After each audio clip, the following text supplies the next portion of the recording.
Satnam Aloha, everyone. Welcome to the live stream. And if you could put your name and where you're logging in from, that would be great if you feel called to. And before we get into this, I just wanted to announce that there's a solar flare that was released from the sun 2 days ago. It's not a big deal. Solar flares are always coming towards the Earth. This one's fairly intense. And it's going to be hitting the Earth tonight, this evening. So how this affects you is, the ancients talked about that during this, we would know that we were going through a transition because we would see a lot of solar activity. So this solar flare, right, coming from the sun, it's part of our evolutionary process. It's evolutionary energy. So it's penetrating the aura of the Earth, and in turn, it penetrates our aura, our personal aura. And it's triggering the emotional body to start releasing. This is all part of the ancestral memories releasing and things like that. So if you're experiencing like weird emotions coming out of nowhere, or ringing in the ears, or weird body pain, or feeling vertigo, like things like that, that's all the solar flare cause of that. And so it's just, calibrate, recalibrate, do what you need to do to take care of yourself emotionally. Okay, so I just wanted to let you know that. And no sound. Can you hear me? Let me see. Somebody says they have no sound. Okay. Dula bean. Okay, so let's look at the chart. Yeah. There we go. Yeah. Diana's saying, yeah, there's a lot of solar activity lately. This is all part of our evolutionary process. Remember, 70% of the neutrinos in the human design, according to the human design system that I talk about, comes from the sun. It's our evolutionary energy. So just we have to ride it, right? We've got to ride that energy and not fight it. And remember, we're evolving through the emotional body, right? We're evolving through the emotional body. Okay. And also put your sign. That's a good idea. You can put your sign. You can also put in your human design type too if you want to. I'd like to bring that in as well. Okay. So I think I have all my images that I want. Yeah. So this is the chart as of tomorrow, because we're still in the 4th gate, but we'll be moving into the 29th gate right here, the 29th sun here. So this is the shadow of apathy, half-heartedness, but I like the word apathy.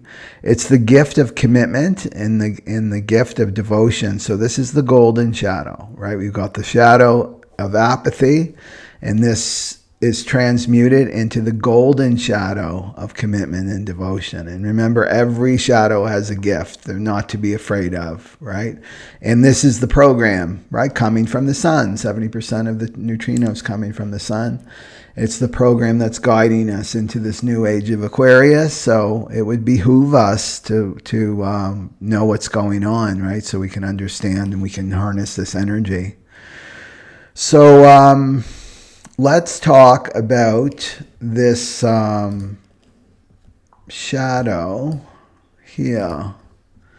Okay, so remember, worm tongue ego is the ego in my world. This is from Lord of the Rings. So this is that voice in your head that you believe is you, right? It sounds like you. You've known this voice since you were a child. The thing is, it's not you. And the spiritual journey is about creating this gap between you and that ego, right? And this is what we're evolving into, this greater awareness, right? This greater awareness. This is what we're realizing and waking up to for the Aquarian age, right? That we're in relationship to this ego and mind. We're much bigger than that ego and mind. But when you're asleep, like most of the people on the planet are asleep, they believe that this ego is them, right? So they listen to it. So this is the voice of the shadow coming through the ego. They work in tandem, the ego and the shadow. So the shadow of apathy, So we're all going to feel this with this transit, right? It's going on until October 23rd. That's right. So the sun, the shadow of apathy, this transit's going until August 23rd. So so it makes you give up the first sign of trouble, right? And this is the thing, right, with these New Age teachings. These New Age teachings, you have to really discern what is true and what's not, because there's a lot of untruth. There's truth in there, but this is what makes it so confusing and deceptive, is there is bits of truth in there, but there's a lot of deception in popular New Age teachings too. And it's been infiltrated by the ego. That's why. It's called the false light. It's like, you know, come over here into the false light. So you've got to really watch. This is the time to be really committed. That's the gift. Committed to listen to your own intuition and your own knowingness, and not this ego, right? Not this ego. Because the ego wants to make it easy, the spiritual path. Oh, it's really easy. Follow your bliss, right? Follow your bliss. You're always supposed to feel really good. If you're not feeling really good, then, right, this isn't for you. And to give up, right? To give up in the first sign of trouble. I just wanted to get my other image up here, because I know that I'm going to want to bring it up for you. So I really like working with the illustrations. There we go. This one. Right? So that one. So this is how we're evolving, right? This, I think I got to make me a little bit smaller there. Right? So this is how we're evolving. This is into spirit awareness. This is our evolution as a humanity. We're already seeing it. We're at the choice point now. People are at the choice point. Are they going to choose to go down this tunnel or not? Or stay asleep, right? Stay asleep in the deception in the material world. So this is the only way through to the spirit awareness. This is the experience of we're all one, right? Into the truth of who we really are. So the only way through is through this emotional body, and this is uncomfortable. It's like birth. It's like a spiritual birth. This is a spiritual rebirth right here. And birth is not comfortable. Anyone who's given birth knows that. I mean, we don't remember. Some people remember when they were born. I don't remember when I was born, but I'm sure it was uncomfortable, right? So that's what the New Age is like. Follow your bliss. You're supposed to feel good. And it's like, no, we only grow and evolve through discomfort, right? And the discomfort is coming from this emotional body, right? This emotional body here, the solar plexus here on the right side, that center. So cling to things. The shadow also says cling to things that are harmful to you. So clinging on to things like this is like overcommitted to things that aren't working for you anymore. And you always know it's like it has no life anymore to it, right? It's dying, it's decaying. We can feel it. If you're in tune with energy, you can feel when relationships are dying, right? When there's no energy anymore for that job or that place of living. You can feel it. It's like the life force is being drained from it. You distrust your desires and your intuition. So your desires, every gate has programming partner. So see the 29, they ride in tandem. It's like the polarity. Taurus, Scorpio, right? Those are polarities. Well, there's also the gates. So you've got the 29, and then the Earth is always the opposite, the Sun and the Earth. So that's the 30. This is all about your desires. This is coming off the solar plexus. And so if there's wants and there's desires, the wants is about the ego. I want this so I don't have to feel uncomfortable. I want that glass of wine so I can sedate my emotions. I want that marijuana so I can numb down how I'm feeling. I want to escape my discomfort. That's a want. That's not a desire. A desire is coming from your soul, right? The desire is coming from your soul. And the desire usually involves, oh my God, I really, really desire this. It's like I can't push it away. You know, I can't push that person away. I can't push that dream that I have inside me away. Every time I think I got rid of it, there it is. It's up again, right? It's like this yearning because it's coming from your soul, right? So the thing is with the shadow is we don't trust it, right? We don't trust those soul desires. They want to manifest through us, right? These soul desires. So this makes us distrust our intuition when we're in the shadow of apathy, and distrust where you are now, and giving your power over, this is another sign too, to a teacher, an outside authority, or a system like little g, like giving your power, or the medical system, the Western medical system, all that, we're seeing that, people giving their power over. This is the apathy.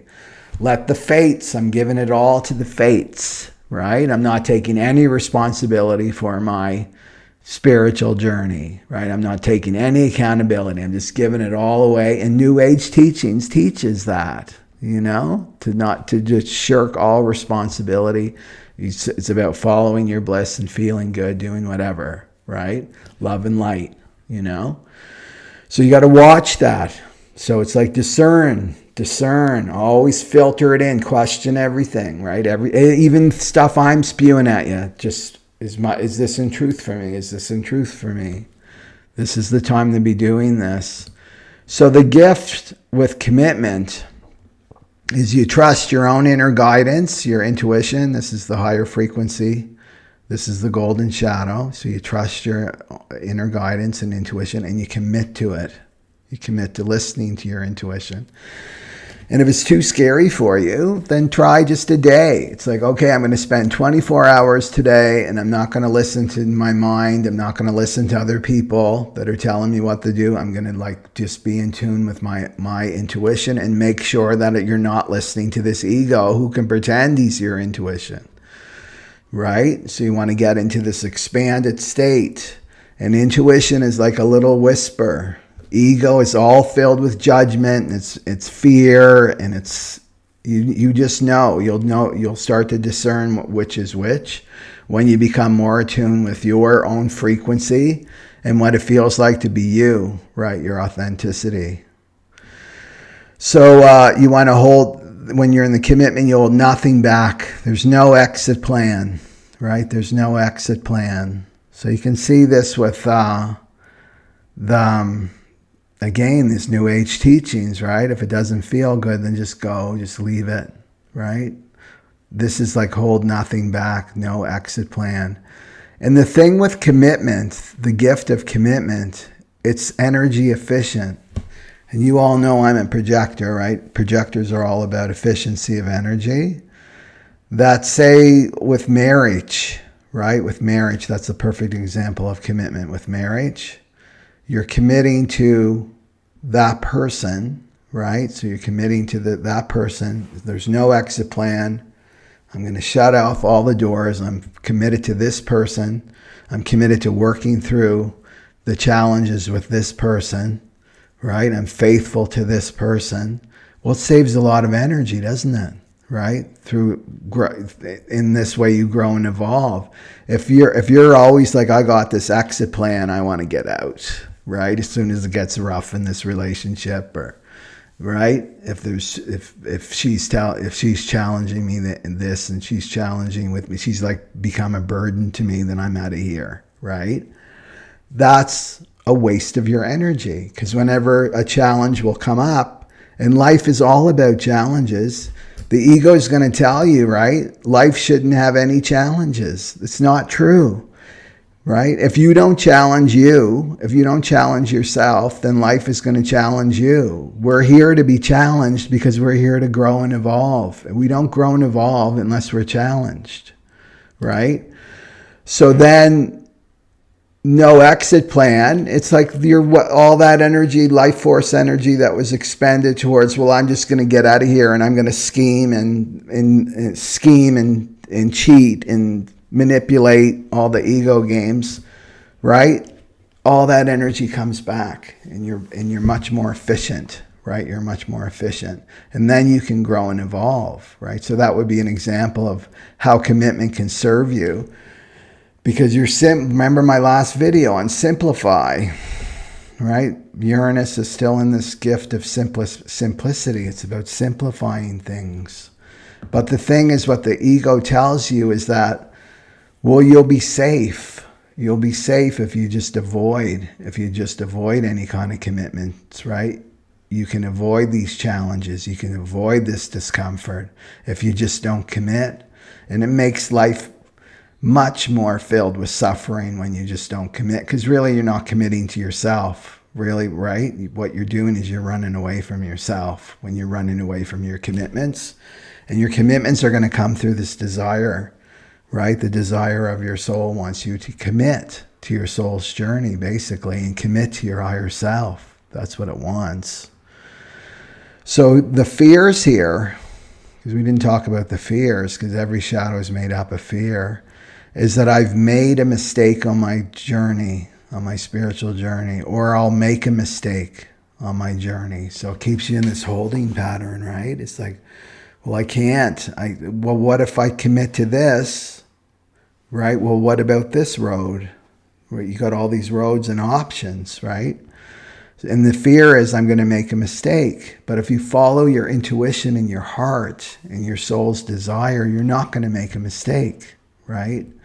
As long as you follow that. So, and of course, when you commit to something, it's just math, right? If I commit to that, then this goes away, right? All this excess energy that I'm leaking my energy to goes away, and I'm much more efficient, right? To go on this path if I just commit 100% no exit plan. Because this is also a channel. So you see the 29, it's coming off the sacral, that's the life force energy, and then it goes to the 46, and that goes to the self, love and direction. Now, if the 46 was activated, it would make a whole channel, but this gives us more information about what this 29 is all about. So 2946 is called the channel of discovery, the channel of discovery. So this is what fuels us, in a sense, to have human experiences, because we're spiritual beings having human experiences. So this is the channel of discovery. So your soul desire wants you to commit to this experience, and you should know what these experiences are now that your soul wants, because our intuition is screaming at the top of its lungs, right? With the energy. The energy is so intense right now. Right? It's not a good idea to ignore your intuition anymore. It's showing you this is where your soul wants you to have this experience, right? But the ego wants the guarantees. Well, what's going to happen? I want the 3-minute trailer, right? I want the 3-minute trailer before I get into this movie with this person or this job or the new place of living. I want guarantees, and that's not how life works, right? The commitment is like you're committing to your higher self. You're believing in yourself, right? You're believing in your intuition. You're believing in your heart. And you're saying yes. That's what this 29 is, saying yes. Yes, I'm up for this experience. I'm going forward on this experience. I'm letting all these other stuff go, and I'm going on this journey, right? I'm going on this journey, and I'm trusting that my soul is guiding me in the perfect direction. And I've done this, right? Not having a clue how all this would end up. And I couldn't have written it better myself. Because when you commit, what you're doing is you're freeing up all that energy, and then the synchronicity start, right? This is when the universe is orchestrating everything for you, where you let go and you surrender into the experience, right? That's when the magic happens. But if you're not committed and you're all wishy-washy, you're going to meet so much resistance. There's no synchronicity in that space at all, because your energy is just all over the place, right? When you're committed, right, this is the intensity, the arrow. I know who I am. I know where I'm going.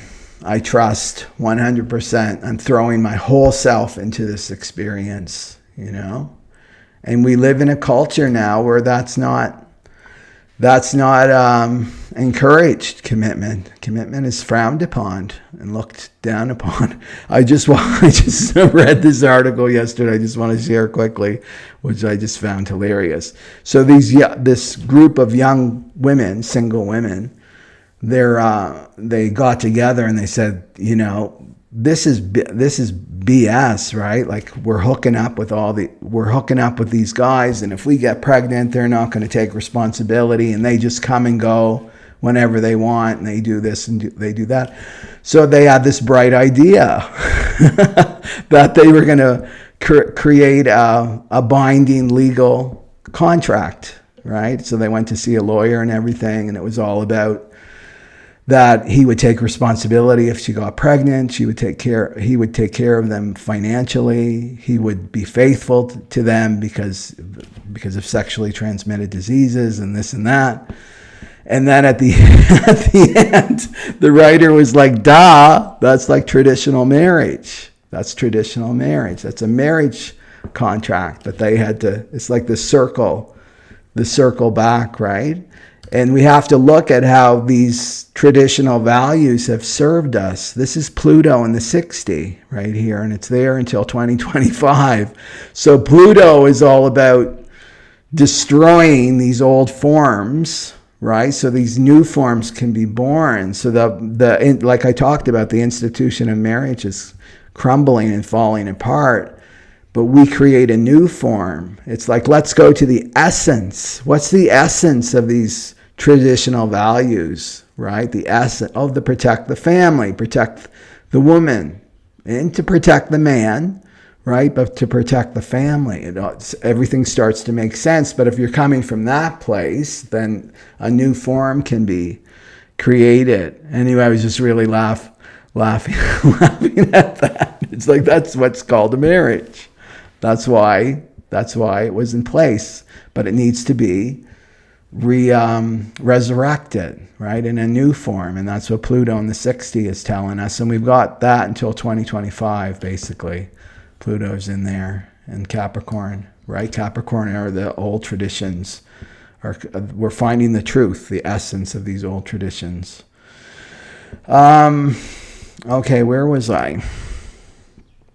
So the commitment, no holding back, knowing that the future will take care of itself. And this is not relying on the mind. The mind wants everything in place, and I want all the guarantees. It's you have to know when you're committed to the present moment, committed to yourself, committed to your heart, committed to your intuition, that the future will take care of itself. And this is the synchronicities that come, right? That the universe is supporting you in your commitment, whatever your commitment is. And you stand by your commitments, right? So saying yes to life and thereby attract luck. That's the synchronicities, right? You're saying yes to life. You're not going to fight life. Life is taking me over here, so I'm going to say yes and do it. And you don't worry about what other people think of you. That's the apathy too, right? And you stand behind your decisions and know that you're a devotee of your heart. The devotion is the city. So that's really what you're devoted to, is your heart. It's even if you look at the other person, it's like you're devoted to your heart first and foremost. You're devoted to your soul and spirit first and foremost. So I thought I would dig up this old chestnut, The 7 Steps to Happiness, from, this is one of the first, I think this is like the first chapter of the Kundalini Yoga teacher training manual. I'm pretty sure 7 Steps to Happiness. I remember I was really drawn to it, though. So these aren't made up New Age teachings, right? These are old.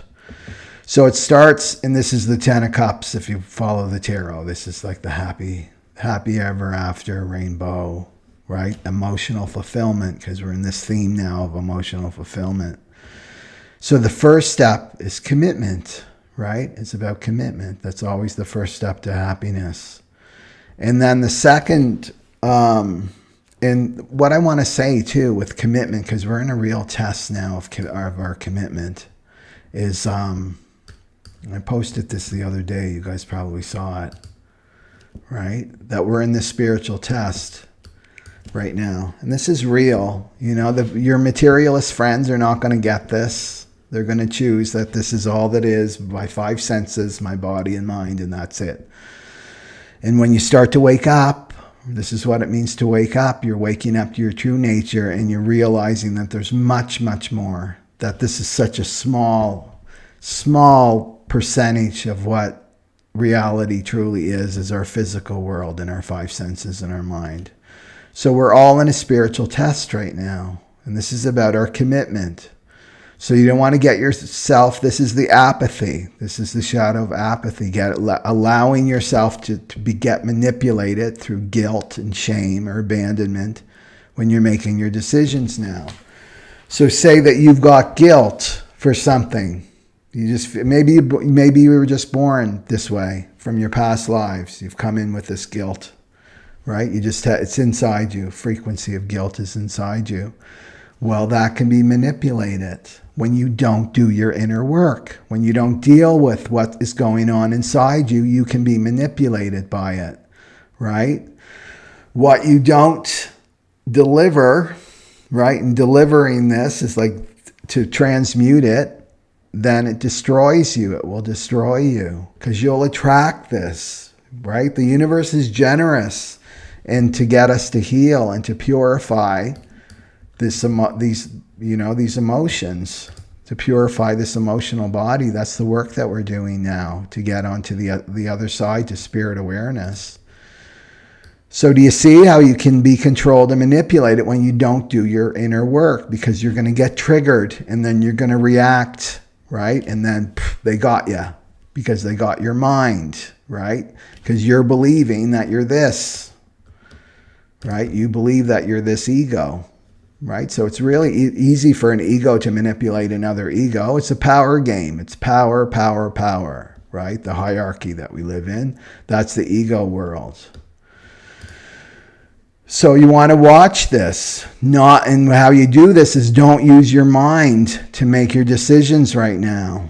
Right? So somebody's trying to guilt you about something, like you should be doing this, and what about your mother, or what all the things that I've done for you? I supported you all over the years, and now you owe me, because guilt is always about punishment, right? Now you owe me, right? So don't be going into there. It's like go into yourself.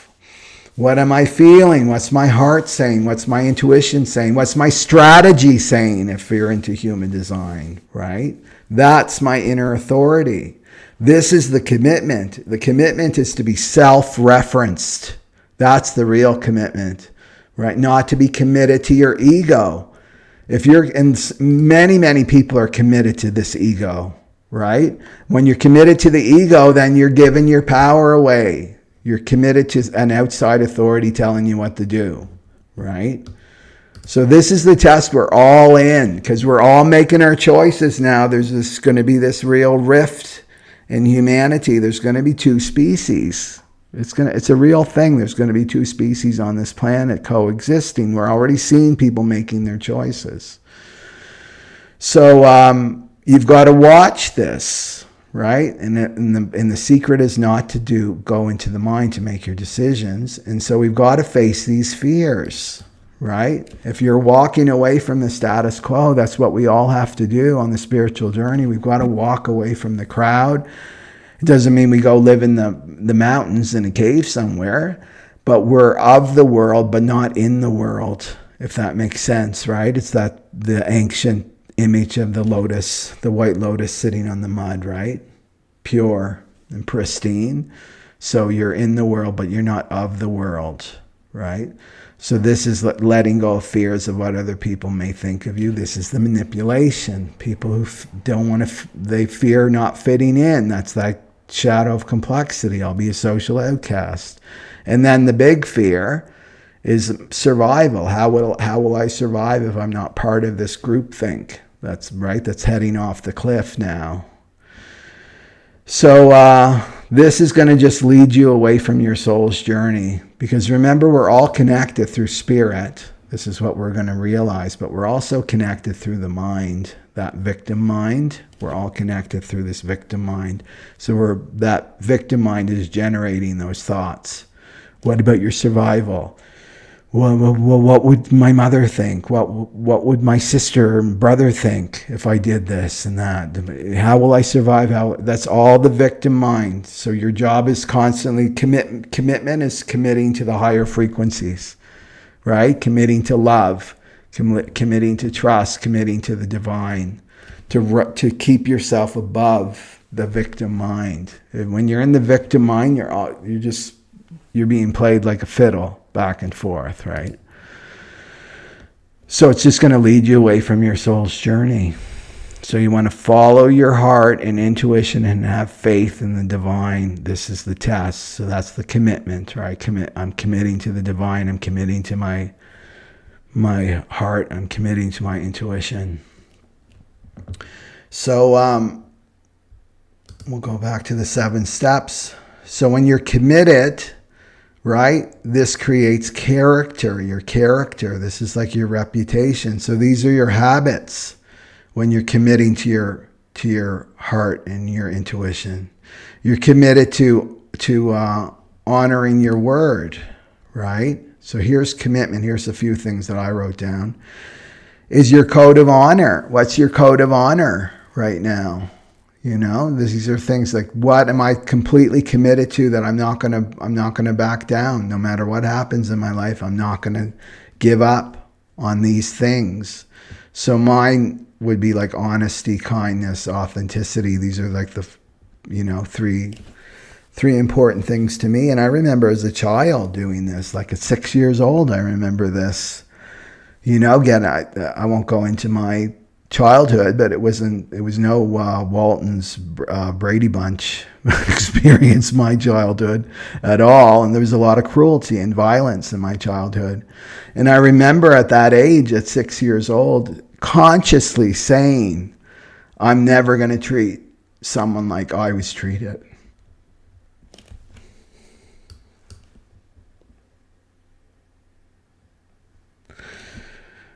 So it's about committing to your code of honor. So what's your code of honor that you won't back down on, right?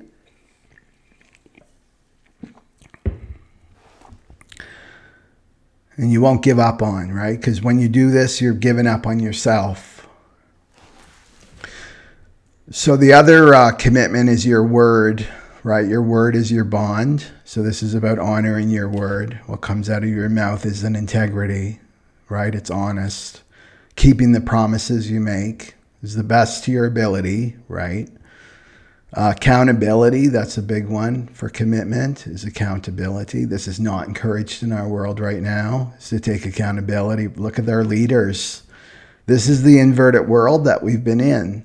These people that have no code of honor, where they're committed to their own self-serving. They're committed to their ego, basically, right? Self-serving, taking no responsibility, no accountability, right? So this is about committing to, like, I'm taking responsibility for my life and the choices that I make and what I create in my life. And there's no excuses, right? So the commitment to even own, I made a mistake. I'm sorry I made a mistake. I'm human. I've learned from it. I'm sorry if I've caused you any harm. Just simple things like that. And taking the high road, so taking altitude to what you know to be true, right? So often we get tested. Our character gets tested because this is creating character. This is creating your character as commitment, right? It's the second step here, is that we get tested. Our character gets tested when we commit. It's because you're putting your chin out, and this is how life works. It will test you. It's testing your strength. It's testing your commitment, and this is what we're in right now. So you don't want to be pulled down, because we'll attract people that are like down in the gutter, right? Down in the gutter and mudslinging. We're seeing it out in the world. Character assassination. Are you going to go down into that muck with them, right? Or are you going to take the high road and know who you are? And it's like, I don't have to defend who I am. I'm not defending who I am, right? I'm not going to feed that unstable mind that's attacking my character because it's a negative force. So continually, it's like, and the ego will want, right? The ego will be right in your ear. You need to get back at them, and that's not fair. They need to pay for what they do. They need a taste of their own medicine. Do this, do that. You don't want to fall for any of that, you know? You want to take the high road. You want to take the high road because it's not really about them. It's not about anybody outside of you. It's about you. You have to answer to your own higher consciousness, and you have to look at yourself in the mirror every day, you know? Because what we have is we've got a subconscious mind, the 3 levels to the mind, right? The conscious, subconscious, unconscious mind. The subconscious mind is like having a surveillance camera on yourself 24/7. It's recording everything, every word you speak, every action you take. All of it is there. You don't forget. So the subconscious mind can haunt you, right? And usually in your dreams. So if you take that low road, you're going to remember. You're the one that's going to suffer from it because you remember everything. That's why we're so terrified of surveillance that we're seeing in the world, right? That every action, every digital footprint is tracked and this and that. It's because of this. We know the truth of this. It's just a reflection of what we already know, that we already have our surveillance camera on us. It's called our subconscious mind. And when we die, that movie gets played. And we get to see everything that we did in our life, right? For good or for bad. So you want to always take the high road. Commit to taking the high road. Commit to the present moment. Commit to your experience, your human experience. Be there. Even it may be so uncomfortable, maybe getting confronted by a person with the truth of your actions that haven't been in integrity. It's like the mind will want to escape and make excuses why I did that, and I had a shitty childhood, so that's why I did that. These are all excuses now, right? So it's about committing to the present moment and just being present with it and receiving it, you know? Having your experience, be here on planet Earth. That's why you've come. You've come to have human experiences. You might as well commit to them, right? And then committing to your heart, and that's devotion. It's committing to your heart, following your intuition, following your soul, and following your growth and evolution. So all this discomfort, all it is that you start to feel when you're growing and evolving, when life is challenging you, it's transcending this. It's transcending your ego, the limitations of your ego, right? And you expand, keep expanding into the greatness of who you are, you know, what you've come to realize in this lifetime. So this builds your character, right? It gives you the strength. Every time you go through a challenge, you can always draw back upon it. It's like, oh, I went through this, I went through that 5 years ago or 10 years. Oh, I can do this. I can do this. It builds this character. And this in turn gives you dignity, right? Self-respect. You start to respect yourself. This is all about frequency. When you start to bring in these qualities, right, of character and dignity, I know what I'll do and I know what I'm not going to do. I'll always do what's right. Right? I won't be swayed by a bunch of dollars in front of me, right? I'm not going to sell my soul for, pieces of paper and coin. That's ridiculous. That has no value, right? You have that self-respect and dignity, and that's the frequency that you start to send out, right, into the world. And this gives you divinity, your divinity, and that's not to be divided. So that means like when you're in this space, and you're back and forth, well, I'm a spiritual person on the weekends, or I'm a spiritual person when it's convenient for me. In the ego, you're divided. And again, your energy is all over the place. So divinity means not to be divided. You're not divided from your divinity. There's no duality, right? You're in your authenticity. And then the step 5 after that is sacrifice. So this meaning of this word is to make everything sacred. Your whole life is sacred. Your body is sacred. Your food is sacred. All your experiences are sacred. This whole earth plane is sacred to you. And this is about transcending your lower self. You're sacrificing your lower self for your higher self, right? You're choosing your higher self over your lower self, which is this, right? It's part of your lower self, getting manipulated through these fears of making a mistake or that you'll make a mistake or what other people think of you and things like that. I'll get back to this part. So this is also, we have with the shadow, it's like we've got this mental image that we have about ourselves, a self-concept, you could call it too, that we've created. So apathy can put you in that state too. It's like, oh, my life is not matching up with this mental image that I have of myself, and that means I'm not present. I'm in the mind. I'm just a head on a stick then, right? And then let's go back to this. And then that gives you grace. The synchronicities start to happen, right? Less resistance, energetic resistance. This is a surrendering into life. And then this in turn gives you happiness, right? This is very brief. I mean, I've done like 7-week series just on this in the past. But it all starts with commitment, with your commitment. So a good thing to ask yourself today is like, commit to your intuition. I would suggest that even for 24 hours and see what happens, right? And so it's not about giving up. I'm going to commit. I'm not going to give up, right? I'm going to just to the spiritual journey, my spiritual journey. I'm going to not give up. I'm not going to listen to my mind. I'm not going to be swayed by the external and all the deception, and that's coming. Lots and lots more deception is coming. How hard it gets, I'm not going to give up, right? I'm not going to give up. And once you make the commitment, you're free, right? You free up all that energy. So here's some questions to ask. Is where in your life are you committing to the wrong things when your intuition is like, this is over, it's dead, it's dying, this relationship is done.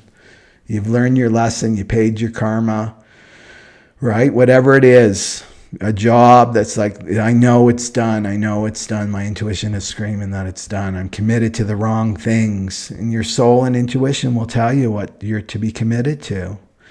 Where do you feel like a slave or like you've been taken advantage of or abused? That's the apathy, shadow of apathy. What in your life, a job, relationship, way of being needs to come to an end?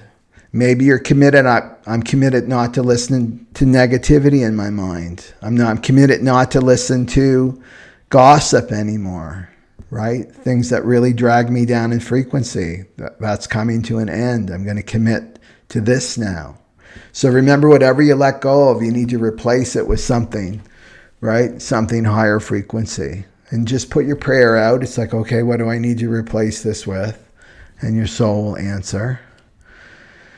And what do you fear might happen if you act on what you know to be true?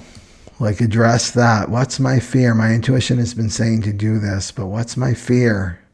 Right? What is the fear? And then face the fear.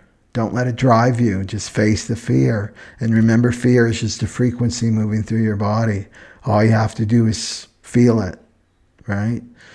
And where in your life are you lacking commitment, right? And where are you living half-heartedly, right? Are you saying yes, but then not following through, not following on your word?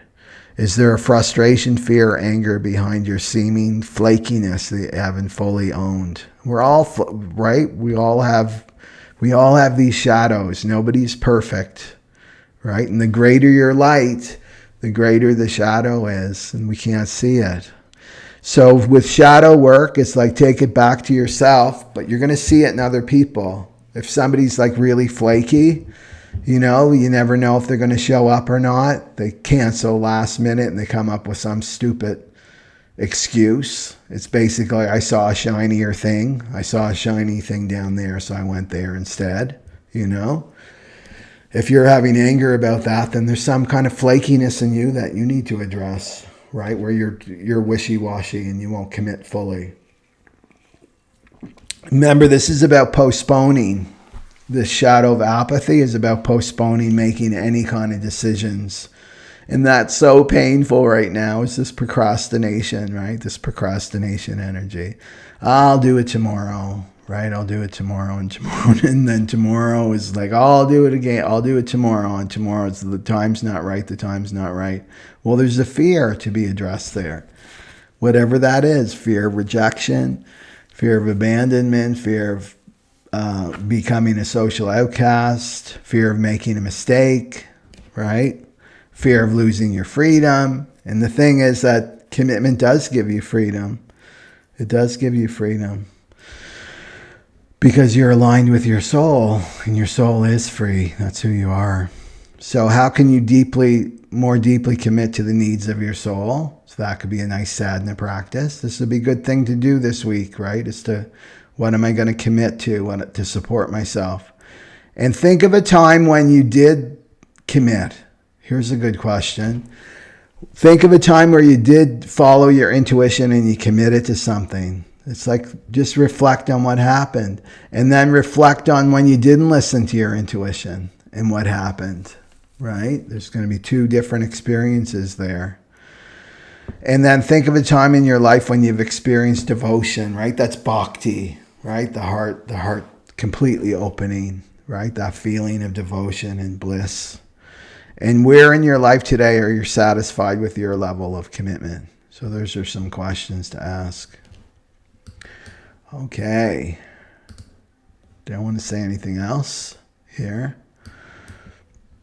So just quickly, we're still in the 1-8.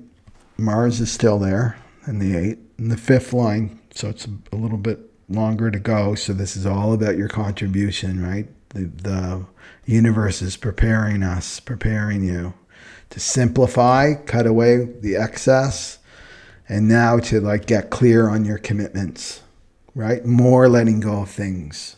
Because when you commit to one thing, then all these other things that you've been confused about, they go away. You become more energy efficient, and then you become that arrow, right? The force to be reckoned with right there.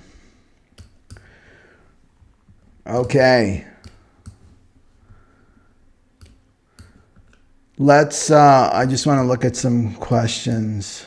Yeah, if there's any questions. Satnam Bradley and Moran Tulabine and Diana, and Jen, and from Croatia, Jen. Emily 6'2", Leo Sun, double Scorpio. Australia, feeling all the emotions. Yep. Jen, good one. Yeah, Tula Beans, feeling the weird emotions, body aches and pains. Yeah. Just don't make a story about it, right? This is how you do emotional work, is you keep the mind out of it. You just feel it. That's all you do. And it's a good thing, because it means your emotional body is purifying, right? You're releasing some ancestral memories. Shaima, Leo Manifester, Virgo, Manifesting by Gladys. Oh, Gladys, hope you're feeling better. And Robert. I would look at your sibling, Gladys. Ankles represent siblings. And Ginger. Brown. Oh, that's just the colors. There's no rhyme or reason about modified tube sock. About the colors that I found anyway. Yeah. But the brown is the throat chakra and the yellow is the G center. Cat Cuss, Karen, fell asleep, blessing all my ancestors and woke up still doing. That's great. C.A. Patterson, Satnam.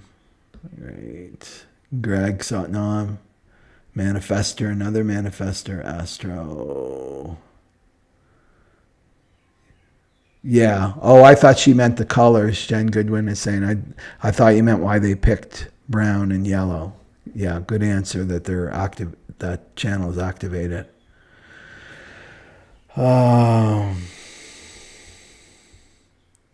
Yeah. Leading from the heart.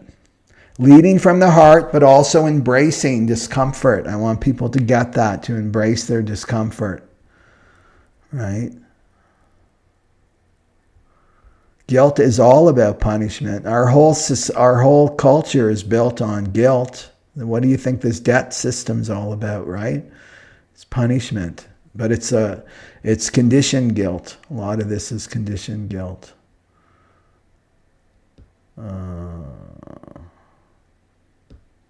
Okay. Thank you for your vulnerability. I have no idea. It's like I said, I'm an early indigo and I cannot repress my emotions. So, but I've learned to manage them. I remember sometimes, because I go through periods, right? I'm actually, according to my chart, here to be kind of a pioneer in the emotional realm, this emotional intelligence, because we're maturing. A lot of us are emotionally repressed, like we're in grade primary when it comes to emotions and humans. But I'm here to be a pioneer in this new realm, according to my chart, and it's so true. So it's like you're put in this tunnel sometimes. You're put in a tunnel, and right, you're getting squeezed. That emotional body's getting squeezed, and then you come out, and it's all it's the light and the bliss, and there's payoff. There's perks to this job, right? And then it's back in the tunnel. So I've learned to manage them. But one little odd tip I used to do all the time, because I went through a period where I would just start crying for no reason. Or I'd see something beautiful, like somebody being kind to another person, the random acts of kindness. And I started just wearing sunglasses. I would go to the mall and I would just put my sunglasses on, and the tears would come, and I was able to just walk around, right? So that's a hot tip. If you're feeling emotional, just always have the sunglasses. Yeah. Okay. Wow, we got a lot of manifestors on here. This is great, because we need the manifestors to get the balls rolling. And you manifestors should be receiving so much divine inspiration right now. Okay, so let's get into the overlays here. So people are familiar. It sounds like some people are familiar with the 7 steps to happiness.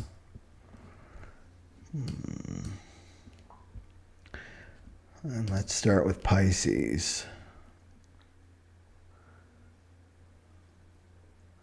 Yeah, you know why, Jen Isidore? I notice sometimes people cry when other people can't cry, because they're feeling their emotions. They're feeling their emotions. Yeah, and especially if you've got an open solar plexus. Do you see this center here? That's where the 30, the programming partner, 30, 49, and 36 are activated right now. This is what we're moving into, this emotional awareness system. And this is going through mutation in 2027. And then that leads to the spirit awareness. So if yours is open, so it means that it's not colored in. So you want to check out your chart. You can go to jovionarchive.com. If it's open, that means that you take in because some of us are transmitters and some of us are receivers. So for me, mine's colored in, so I'm a transmitter of the emotional wave. And then the people that are open are receivers. It's 50% of the planet are open. So that means you take on the emotions of the other, but you not only take them on, you amplify them, and then you send them back out. You send them back out into the world. So, people with an open solar plexus, if they're alone, they're all chill, right? They're in harmony emotionally. Not that they're not feeling their own emotions. They have their own emotions too, but they're much more in harmony, right? So keep that in mind. Okay, so let's go for Pisces. And we'll see where this commitment is taking place for Pisces. Okay. All right.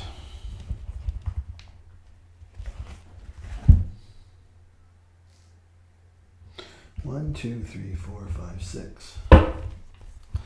So Pisces,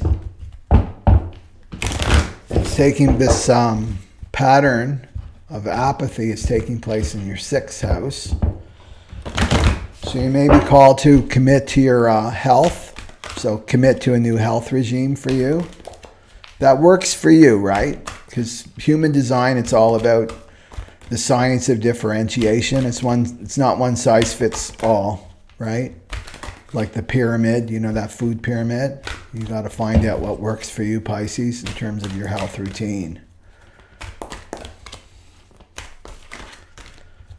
So this would be good, right? And not to go into apathy about it. Whatever, you know, I'll just eat whatever I feel like eating. Okay, and then let's see the card here.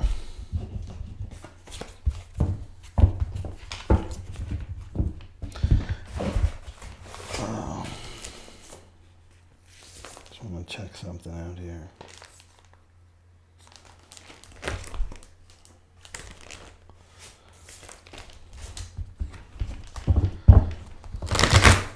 So a new fitness routine, nice new healing modality, commit to. Commit to service, because that's the house of service too. But it's about listening to your heart, right, and your intuition in the 6th house. It's about your work too. So whatever job you're doing, maybe you've overcommitted to a job. Something in your habits, your daily habits has to change. That's what I see. Like what's really working for you? And what do you need to let go of that's not working for you anymore? And it could be a job.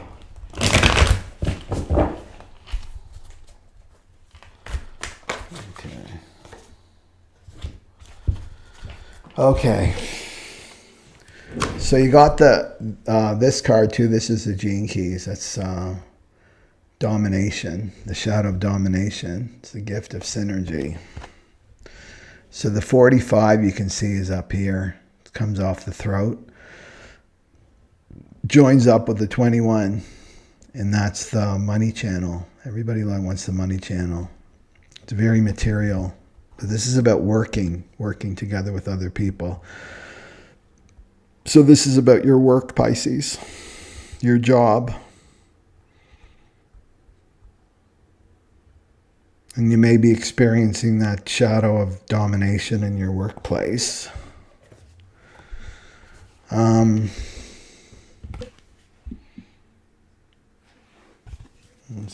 Or you're dominating in your workplace, trying to control. Just want to check something here. But it's about how you communicate too. It's the city of communion, the 45. And then you've got the Ace of Water, which is the Ace of Cups. This is about your relationships. And it's about your intuition. This is also about self-love. It's about loving yourself. So anything that you're doing, Pisces, has to come from love. Like any changes or commitments that you're making, you've got to go to the heart. Right? You have to go to the heart. Like, you know, going, like, because it's this house of self-improvement. It's like, you got to go to the motivation. Like, why am I doing this? What's driving me to go to the gym? Right? Is it because I hate my body? Right? Is it I'm looking for approval from somebody else? Right? Like why? We can't be motivated by fears anymore, like fear and control. It has to come from love. So it's like, I'm going to the gym because I love myself and I want to take care of my body, this temple, right? Do you see the different frequency? Well, that commitment's going to last. The other commitment, no, that's not commitment at all, right? That's not true commitment, and it won't last because the universe is not going to support that kind of energy anymore, right?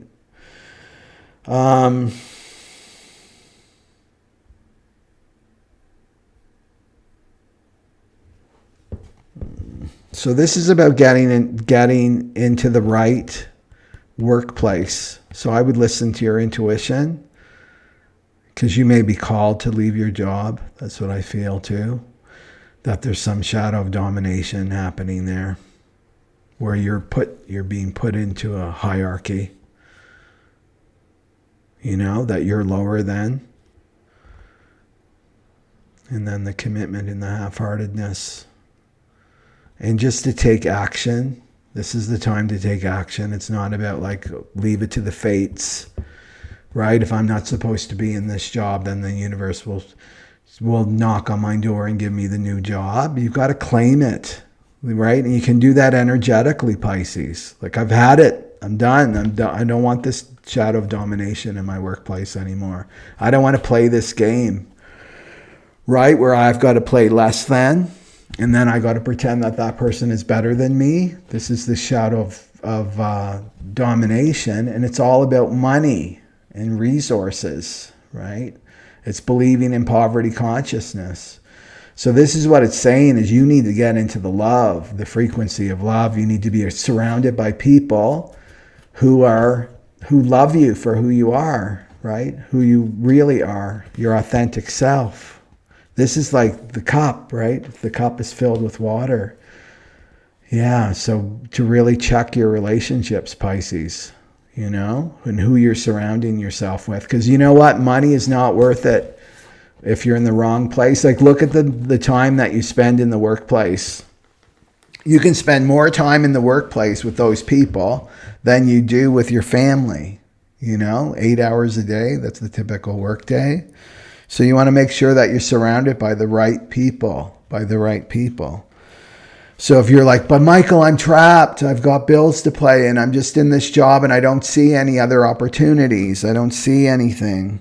Well, all you do is claim, I'm committed to loving myself first. I'm committed to being surrounded by people who love and appreciate me. That's my commitment to myself. But it comes first, right?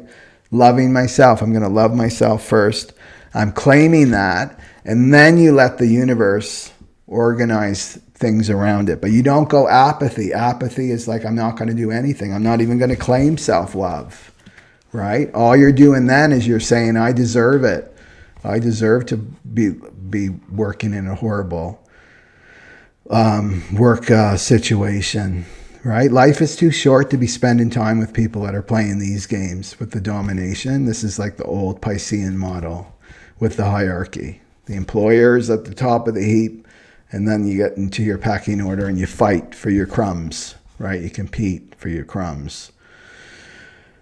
So that's what I would say there, is to love yourself and claim that love, that self-love, that I deserve better. I deserve better than this. You know, especially as a Pisces, and your job. Pisces are so sensitive anyway. Pisces, sun, moon, rising. You know? Yeah. So commit to your heart there and commit to your intuition. And know that there's a way through every block. That's one of the sutras for the Aquarian age. Yeah. That's what I feel. Like you're selling yourself for coin. Yeah. Yeah, that's what I see for Pisces. For that. Okay, let's see here. And then we'll go to Aries. So health or work, the health of the workplace, claiming that self-love for your health too, your new health regime. Okay, and doing something you enjoy doing, that you're called to do. Okay. So let's go for Aries.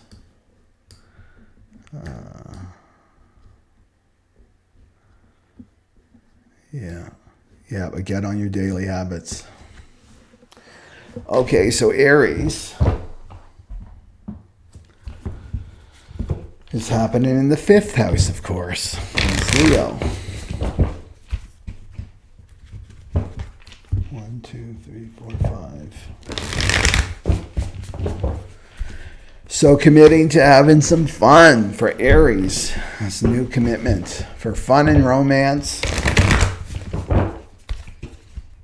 And children too, if you've got children. taking a risk. That's the house of risk, right? Risking for your heart.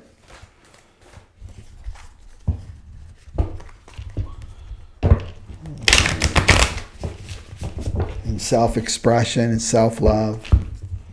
Making that commitment. Maybe you've been too committed on, you know, your work.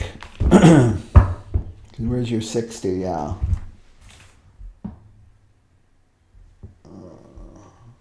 12, 11, 10. Yeah, you may be too committed on your work. Because you got Pluto in your 10th house.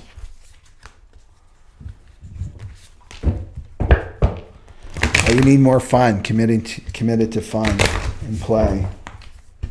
And creativity. And maybe you want to have a baby if you're an Aries too.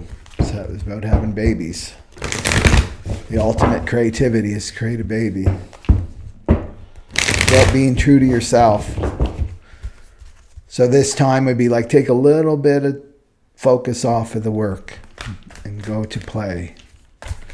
Because the thing with play is when you bring in that energy of play, it actually makes you more productive because your mind can relax and you can relax. It makes you more creative too in your work and more productive. Work smarter. Okay, so what do we got for Aries for the 5th house of following their heart?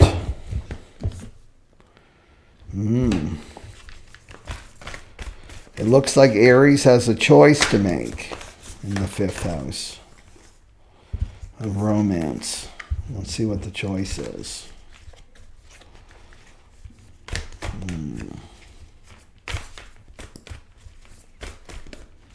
Let's see if one pops out. There we go. Oh, you got the Leo card. That's funny. Because it's the Leo house, right? So you got strength. Right there. See the lion? She's got the lion. So this is the major arcana. And this is courage, compassion, perseverance. It's total the commitment card there. Strength, the commitment. And 2 of air. 2 of swords. That's like, I don't know what I'm going to do. It's the duality of the mind. And it's avoidance. This is the shadow of this. Avoidance creates confusion, indecision. So it looks like you're not going what you really want, Aries. Could be a person you really want this one, but then you got this other one too, right? So you got a choice to make. Could be people, between 2 people. Let's see what the gene keys say. But it's about taking a risk and trusting your intuition, trusting your guidance, where life is taking you there, and just to commit to it. And then you get rid of that 2 of swords, right? That's such an energy waster when you're in that. I don't know, what if this happened, if I made a mistake? Well, what if that happened? Wanting to take the safe route, Aries. And that's saying, no, be the lion. Right? Be the lion. Take the risk. Follow your heart. Leo's all about following your heart. And let's see what the gene key is for Aries. Okay. So it's the shadow of judgment for the gene keys, the gift of integrity. And this is the city of perfection. So judging. So that would fit with the 2 of swords, judging. Yeah. And when you're in judging, you can't hear your intuition. You're in your mind, right? So your mind that's how your mind works. It compares and contrasts. Your mind's judging all the time. There's a lot of teachings say, well, stop judging. Well, you can't stop judging. All you can do is stop listening to your mind that's judging. So you're judging some kind of decision in the 5th house. It's probably around a romantic partner. Yeah.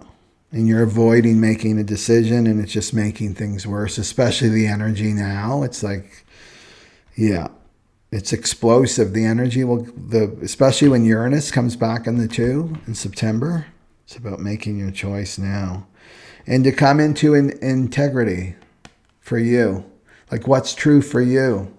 What's your voice telling you? What's your inner voice telling you? And to follow that and have the courage and the perseverance to go forward. It's saying you've got the strength. You're being supported. Yeah. That's what I see for Aries. It's just to make the commitment. All the suffering will disappear as soon as you commit. I notice that with myself. If I'm in a state where, the clarity hasn't come quite yet, because I'm emotionally defined too, Aries. So if you've got emotions, if that's colored in for you, you got to wait till your wave is clear.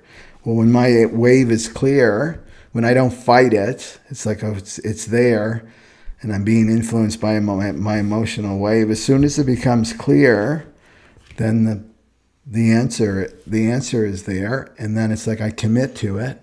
Okay, I'm committing to this. I'm committing to this. I'm not going to second guess. I'm not going to doubt myself. I'm just committing to this. It frees up all this energy, frees up tons and tons of energy. So that's what I see, is you got to be in integrity. It's very important for you to be in integrity when you're making this decision, and then just go for it. So this is really rare for Aries because they're very instinctual. Yeah, so this is a big decision that you're making for your 5th house. Yeah. Yeah, and watch these, I'm just seeing love affair. You don't want to be out of integrity with love affair, like, cheating with a married man or a woman, things like that. You bring yourself back into integrity. It's like that person isn't available or even emotionally available, then let them go, right? Be in integrity. Don't be second guessing yourself, but make your choice. And I feel like it has to do with this your integrity. Yeah. Because you're the one that's got to look at yourself in the mirror, Aries. Every day. Okay. So, let's go. Yeah, commit to fun. Yeah, commit to fun. Okay. Let's see what we got here for the overlays. Oh, we're at the bull already. We're at Taurus. The solar flares can make you feel tired too and fatigued, so you may need a bit of extra sleep. Found that myself. I've got these wonderful thing called blackout curtains. I love them. Right? No matter what time of day it is, it's always dark in there, like a womb. So you may need some extra sleep too. With the solar flares can make you fatigued, because remember, you're recalibrating, right? You're recalibrating your energy. So Taurus is in the 4th house. 1, 2, 3, yeah. That's the mother. Seems to be so many messages about the mother. And your emotions. So committing to your emotional process. Just committing to your emotions anyway, Taurus. And committing to, because the thing is with these people are like, I've done my emotional work. I've done it already. I hear that so much, and that's the ego talking. Where is it? It's like going in to that little, going into the tunnel, into the emotional body and putting your toe in. I did it already. I put my toe in. I cried for a couple minutes. And then I ran back out to be with my ego. Well, you want to commit to go the whole distance. Okay? So the whole distance means I don't just stay in my anger, right? That's dipping your toe in it. And people are very comfortable with anger because the ego feels powerful, right? When you're in the state of anger, and then it's like telling you all the stories. Commitment is like I'm going to commit to the very end. Like there's something beneath this anger. I know, so I'm going to commit to it. So I'm going to commit feeling. I'm not listening to the ego telling me stories about why I'm feeling this way and needing all the proof and all the documents, the affidavits, all of it. It's like I'm not going to listen to any of that. I'm just going to follow through and I'm going to commit to the very end. And so I'm going to feel the anger and I'm going to feel the fear. And then I'm going to feel the grief, right? And then I have the big, huge cry and my heart opens. And then I go into this expanded state. That's the commitment. A lot of people don't want to commit to the end. And they fool themselves thinking that they're doing emotional work. So that's what I see with the fourth house. It's like, Taurus, there's something in your life. Your life is showing you where you're running away from your emotions, where you're going for the food. Taurus loves their food and sugar and alcohol and whatever else, other addictions you have, Taurus. Those addictions, when those cravings come, they're gonna show you, oh, this is where I'm running. I'm running from something right now, right? I got to the tunnel. I put my toe in. It's like I run back. Right? I'm running away. I don't want to go through that tunnel. I want to postpone going through the tunnel. Right? I'll quit tomorrow. I'll quit that tomorrow. This is the last one, I promise. Right? Those stories that the ego tells us. Oh, you'll do it tomorrow when you're ready. And then you postpone and you postpone and you postpone. And what you're postponing is this bliss and happiness, right? This is what you're postponing, is your happiness, right? So why spend another day postponing your happiness and your fulfillment, right? And your success if you're a projector, and your peace if you're a manifester, and your fulfillment if you're a generator, and your surprise and delight if you're a reflector. So, to not get apathetic with your emotional work, not get half-hearted with your emotional work. Well, I did it already. That's the biggest lie of the ego. You're right? Healing happens in a spiral. It's not linear, right? It's spiral. You go down, do some work, and then you're up again, and then you go down, you go deeper into that work, and so on and so on. Okay, what does Taurus need to hear? And just it's emotional, and it's your mother too. Mother issues, not being nurtured, possibly.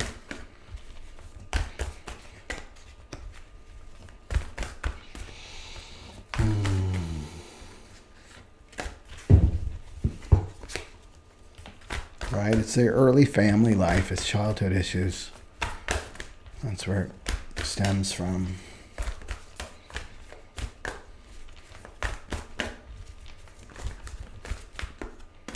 It's like that, I said this before, it's like you've got that room in your house or that task you've been putting off forever, postponing, cleaning out your closet or getting rid of some stuff. Right? And then one day you finally say, okay, today's the day I'm going to do it. I'm rolling up my sleeves and I'm just spending the whole day on this. And then you get it done and you feel so good because you commit to it. It's like your emotional work. Today's the day I'm doing it. I'm going to face it. I'm going to face what this is.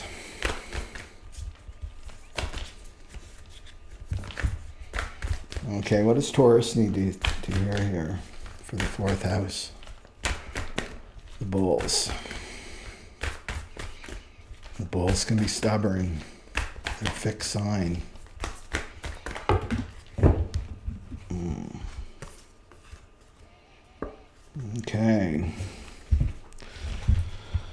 Okay.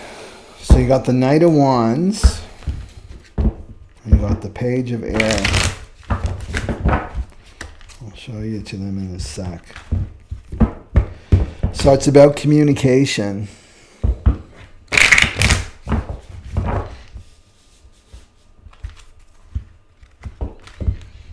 And being in truth.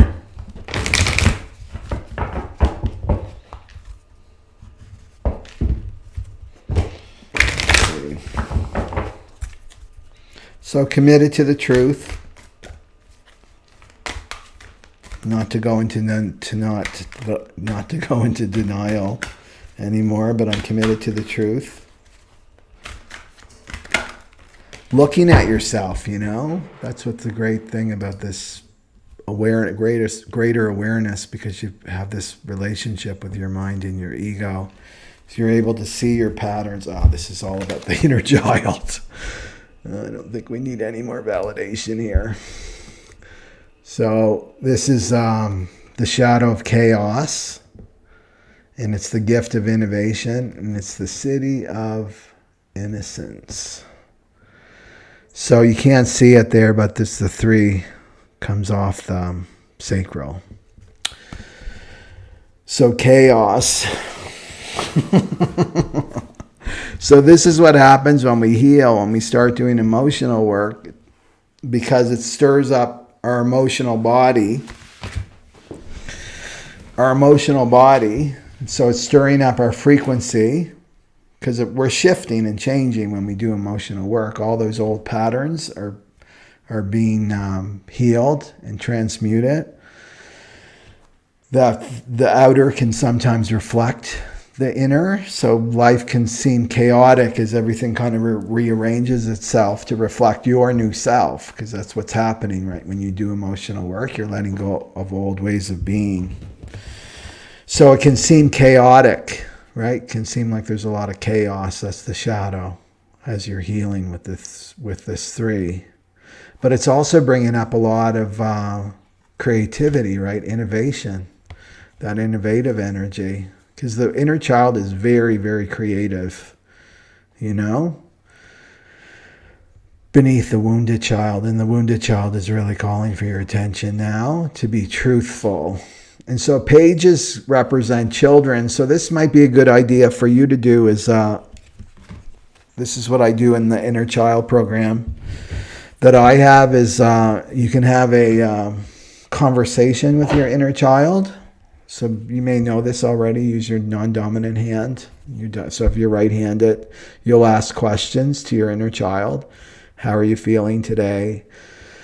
What is this about? Like whatever you're feeling. Because it starts to feel when you get triggered, right? When the trigger happens, there's like this, I don't want to say anxiety. It's just this quivering, right? But it's originating from your solar plexus. You can feel it. It's like I don't feel comfortable in my skin right now. Like, just become aware. If you're not aware of this, then you're in your mind and you're in your addictions and you're completely unconscious. You're totally driven by these fears, right? And the emotional trigger.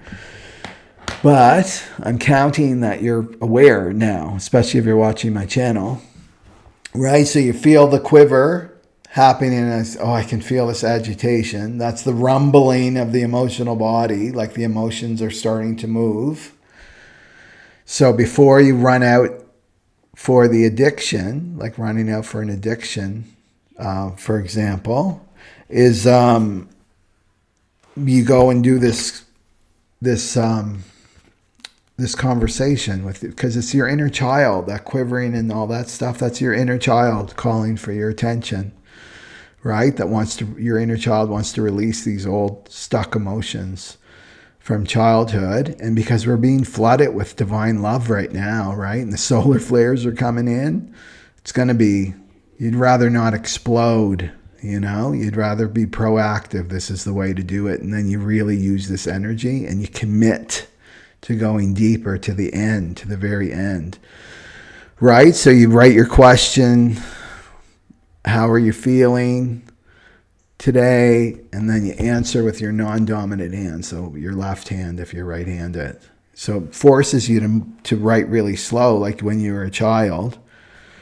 So it's bypassing the mind in a sense, right? So then the child can speak. And it's pretty amazing. I like to use different colored pens myself. Like I'll have one pen for my inner child and then one for my adult. And then I have this conversation. And sometimes we need those words. They're like keys, almost. So the words coming from the inner child will be like a key that unlocks something. And right, and you'll know. It's like how a child would speak. It's very simple, right? So the child doesn't go into like, I feel I was rejected as by my mother, and she didn't do this, and she didn't take, but she was wounded. And that's no, you're not in your child then, right? Your child speaks really simply. Mommy didn't love me, like things like that. And then that key will open. It opens, and then the emotions start to release.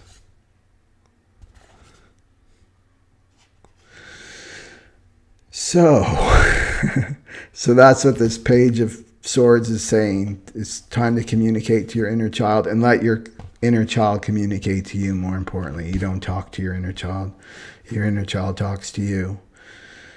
Especially if your mother, because it's the mother, right? It's the fourth house. So your mother didn't listen to you, or she didn't have time to listen to you. Your child sometimes just wants to be listened to and heard, right? And that's how you hear, right? And then this is how we can emotionally release. And then you've got the Knight of Fire, the Knight of Wands in here, who's confident, passionate, and adventurous.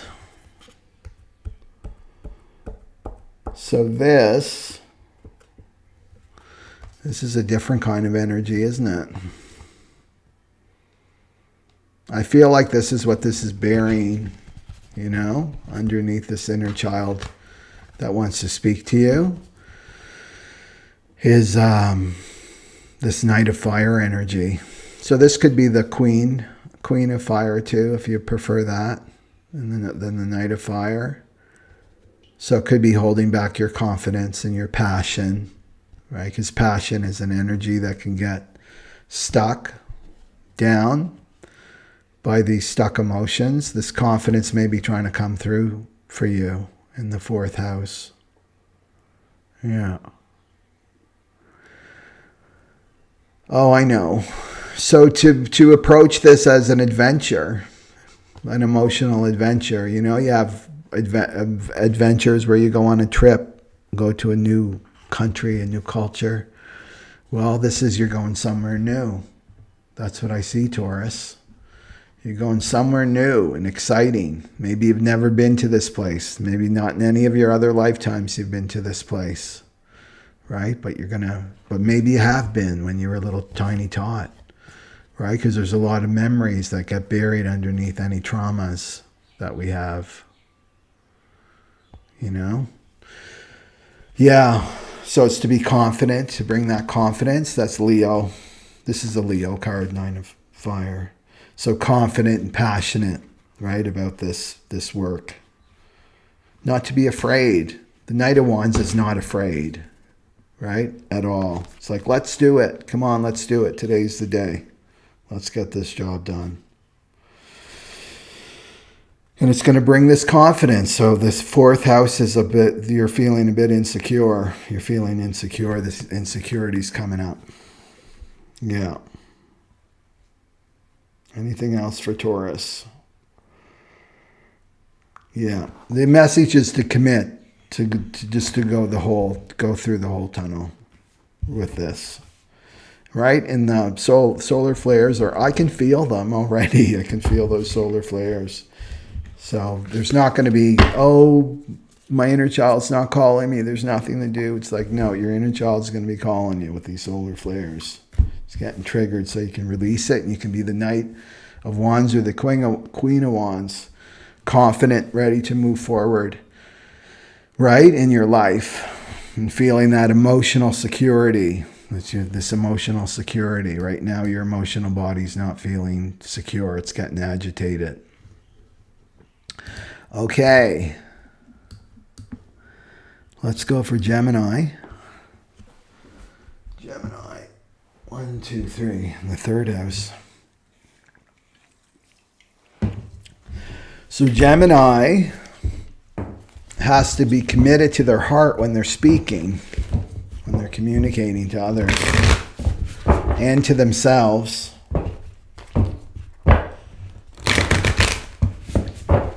So not being flippant, right? The shadow of apathy could be flippant.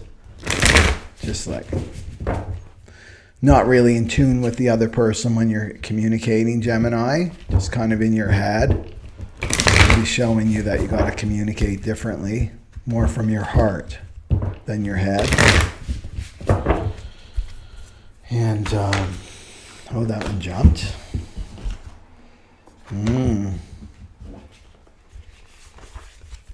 Okay.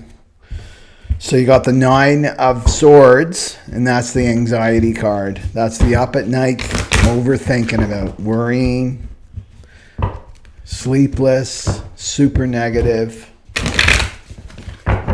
Super negative. So it's about not committing to those thoughts, Gemini. Because remember in that last video, I talked about worry. Worry is the misuse of our creative energy. Right? We create with our words. We create with our thoughts. Right? So when you're worrying, you're sending out a prayer with whatever you're worrying about. Look at it like that. I'm sending out this prayer, this inverse prayer. You know, so I'm worrying about money, what's going to happen to me tomorrow. And the prayer is, right, please send me more experiences of lack of money. Right? So apathy is like, my words don't really matter. My thoughts don't matter. You know, it's not being conscious of what's going on in your mind. Okay, and then you got the 57. So, okay, so you're worried. This is the shadow of unease. The shadow of unease. And it's up here. It's down there. You can't see it. Okay. So unease, this is the fear of what's going to happen to me tomorrow. It comes off the spleen. Right there. There it is. There you can see it. It comes off the spleen there, the 57.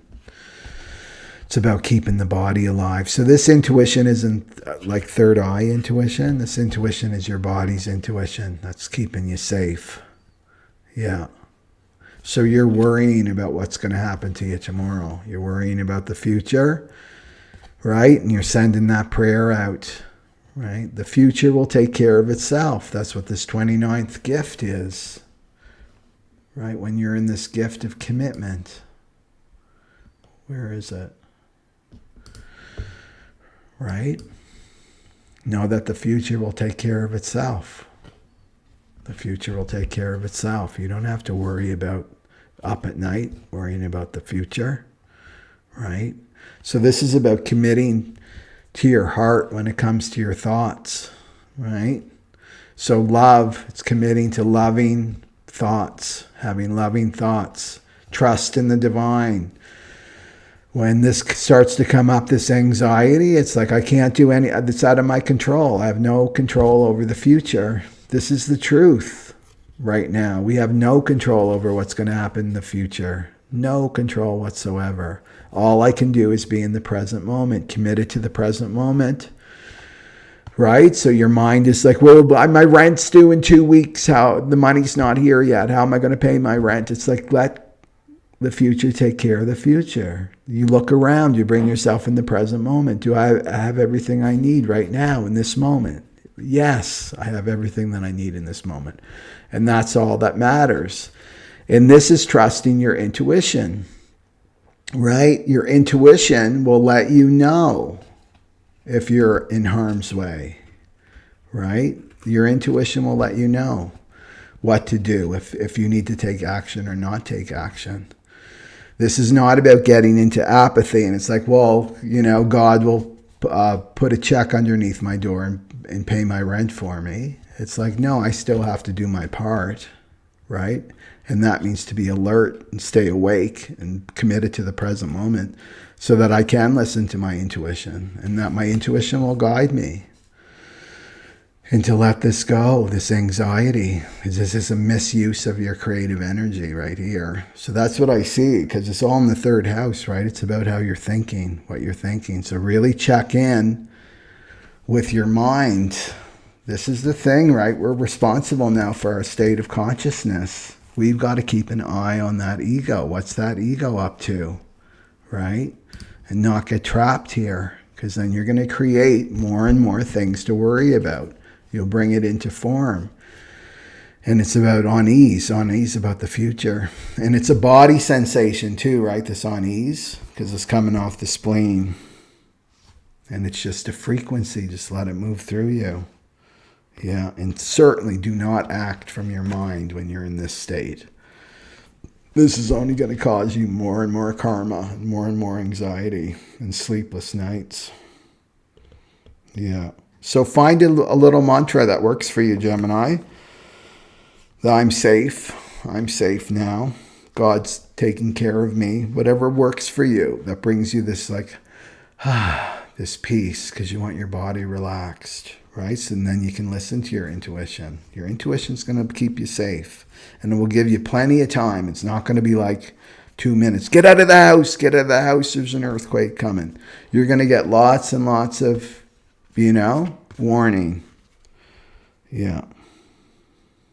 I love that story of Carlos Castaneda. I think I said this before. With Don Juan, the teacher. And so Carlos Castaneda was such a bad student, but it made it for a really good book, because he got Don Juan to explain everything in detail. And so Don Juan was trying to Carlos Castaneda was trying to understand this whole notion of intuition, right? He's trying to understand it with his logical mind. You can't understand spirituality with your logical mind. It's not going to work, right? But he would say to him, he was doing the what ifs, the hypotheticals. Well, Don Juan, what if you went into a little town and there was a sniper on the top of the building and you didn't see it? Like, what would you do? What would you do? Right? You have no idea the sniper's there. What would you do? And Don Juan said, I wouldn't even be there. Right? And he's like, Carlos Castaneda didn't understand that at all. But that's your intuition. If there's harm, you just won't be there. Your intuition will just guide you somewhere else. You won't even know it. Maybe you'll find out later. Imagine all the times that we've been saved. Like, just meditate on that. All the times that you've been saved and protected from harm, and you don't even know it. You don't even know it. You're just completely oblivious to it, right? I'm sure that's happened a lot for all of us on the spiritual path. Okay, let's go for Cancer. Cancer the crab. Cancer the crab. Okay. What's going on for the Cancer? Cancer's in the second house. And the money. The money house.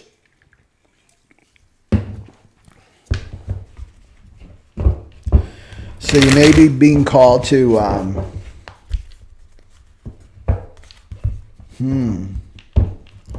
just getting overcommitted. You may be overcommitted to a way of earning that's going away. That's the thing with life, right? It's never forever and ever more. Something that could have worked for you for a couple years, especially with the world, right? It's changing so much that we have to remain flexible. We can't, in Cancer's like the cling. Is you may be overcommitted to something that you're being called to let go of. Again, your intuition will let you know what that is. Also, to be committed to your own sense of self-value, the second house, like really value what you do. Not what you do, who you are, sorry. Value who you are and the gifts that you have. You may be apathetic about that, half-hearted. Well, everybody else has these gifts. It's not true. Right? 7.5 billion people. There's only one you, Cancer. Let's see. Oh, we got 2 cards for Cancer. Oh, Cancer's going through some doubt. Cancer's got the victim card. It's 8 of Swords, so feeling victimized. In the second house. money.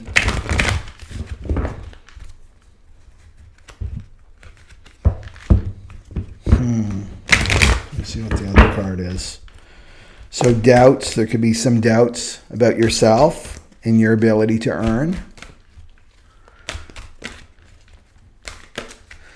And the thing is, like in my own experience, because I had my last place that I lived was significantly lower in rent. And of course that fear came up for me. Can I afford this rent? This new rent that was almost like triple what I'm used to paying. And what happens if you just look at it from where you are, the stance of where you are, it's like, no, of course not. But what often is happening, and what happened to me was I was being called to expand, right? So as you expand in growth and evolution, then you're given what you need, right, by the divine. So to trust that. If it's coming from it, my desire was totally for this place. I manifested this place for sure. The invitation to live here, I should say, because I'm a projector. Right? That the money came. The money came. So to go into that, don't go into self-doubt. Go to self-value, especially if it involves money, right? It's like, okay, where am I not valuing myself? Where am I not believing in myself, right? That I'll be deserving of this place of living or this new job or these new expenses. Cancer, because home is really important to Cancer. And this is not going to help to be in the Eight of Swords. That's the victim thinking. It's confusion, right? It's like, why is this happening to me? It's blame, complain. It's all about victim. Okay. And then you got the balance card, which is 14. And that's temperance. In the traditional tarot, that's major arcana. So that's having patience right now with yourself. Yeah. And then you got the 62. And that's the intellect up here. Down here off the throat. That's the intellect. So this goes with the Eight of Swords, right? Too much in the mind. Not a good place for you. Not a good place for you. Just wanted to check something. So being patient, that's the angel energy. So relying on your angels, asking for support from your angels, committing to your own self-value. Yeah.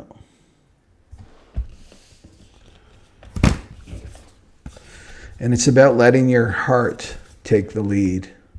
Get out of your intellect. This is the intellect, right? This Eight of Swords. It's a prison. So you're creating a mental prison for yourself, Cancer, around money. It's around money, but it's coming into balance. I feel like you're too focused on money, right? And how do I earn money? And right? And you're staying away from the real issue right now is this emotional work, right? Do you see how the mind can keep us away from this emotional body work? Right? The ego is, well, what about the money? How are you going to pay the bills? And you've got this expense and that expense and that expense.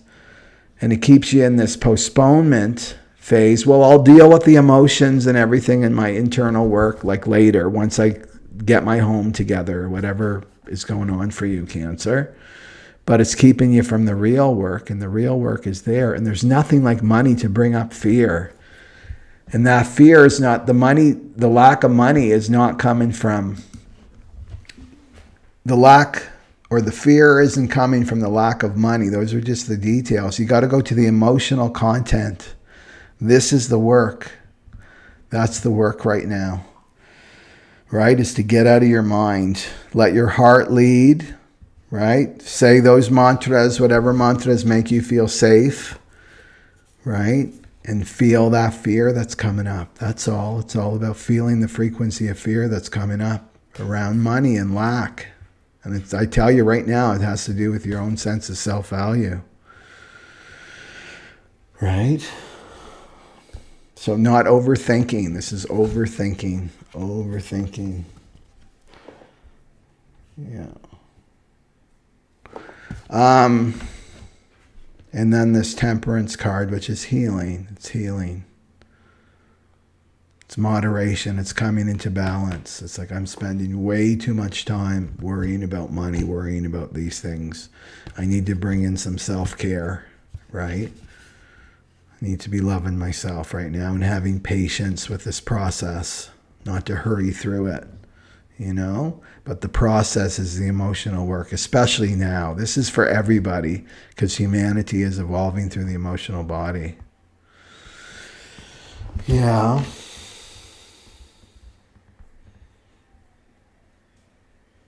Right? And the intellect's not going to keep you safe. This is not going to keep you safe. The mind is not going to keep you safe and secure. Don't be listening to the mind. Bring more balance and self-love, and then let your intuition come through, Cancer. Devoted to the heart. You're devoted to the heart, not the dollar. You're devoted to the heart. Yeah. Anything else for Cancer?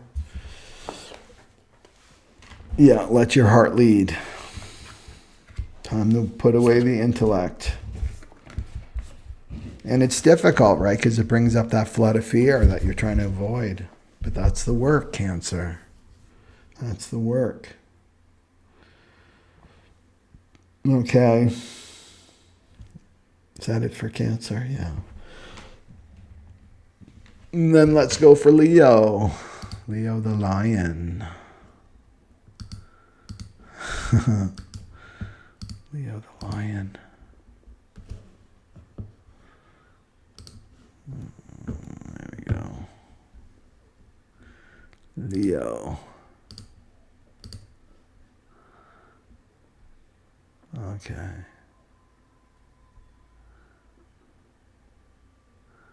That's right. Tula Bean. Don't put any story to the emotional purging because that just postpones it. That's part of this shadow. It's postponement. Yeah. Okay. So there's Leo. Leo's in the first house, of course. The star is Leo. So happy birthday to all the Leos. It's time to be committed to you, Leo. Committed to you. And how you show up in the world. You got to start showing up as yourself. Right? The only sign ruled by the sun is Leo. That's why Leo season is always my favorite season. That's when we're happy and optimistic, right? We have that potential. So you don't want to get half-hearted and apathetic about yourself and who you are and who you are. Okay. Let's see here.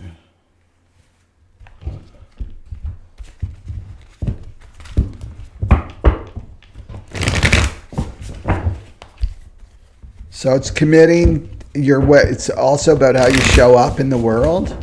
So your attitude, you want that altitude, right? The altitude is take the high road. How you show up in the world. And listen to your intuition. Sometimes my intuition will tell me you need to go here and you need to go there. And I don't, my commitment is to obey my intuition. Remember, do that even for 24 hours, Leo, everybody. See what happens. I've been doing it for a while now. Doing my best to commit to my intuition. It always backfires when I don't anyway. You don't know why sometimes you're called to go certain places. Do you know what I mean? Like you could be, because spirituality is caught, not taught. It's caught, not taught. So it's coming off your aura. So you may be called to just circulate in orbit around certain areas, you know, to spread your light, Leo. That's what I feel. It's like you got to get out more and shine it. Shine that sun around. Okay. Taking good care of your body and your appearance. Not your health like Pisces, but just how you appear, committing to that. Be the living example of living from the heart. There we go. Okay. So you got the Six of Wands. You can see her, she's holding up her wand. And this is success and recognition, self-esteem. This is the victory card in the traditional tarot. It's being recognized by others. But so not afraid to live by your heart, to be that living embodiment of the heart. That's what it says for the Aquarian age. It's like we can no longer just, be the truth or to know the truth. Now we've got to live the truth. We have to live the truth. We have to be a living example, living embodiment of someone who lives from their heart. And then you can inspire other people to do the same. That's the thing. It's got to start with somebody. Might as well start with you, Leo, to be the example, the role model.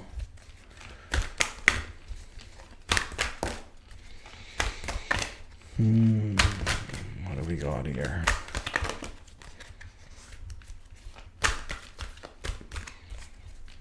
So not hold yourself back. Some people can get threatened when they're in the sun, right? In that sun energy.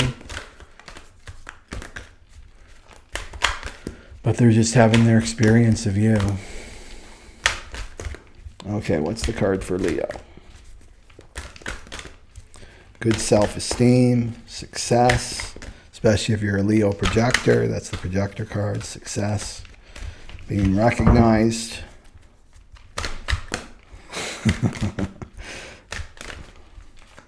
And what a radical act, isn't it?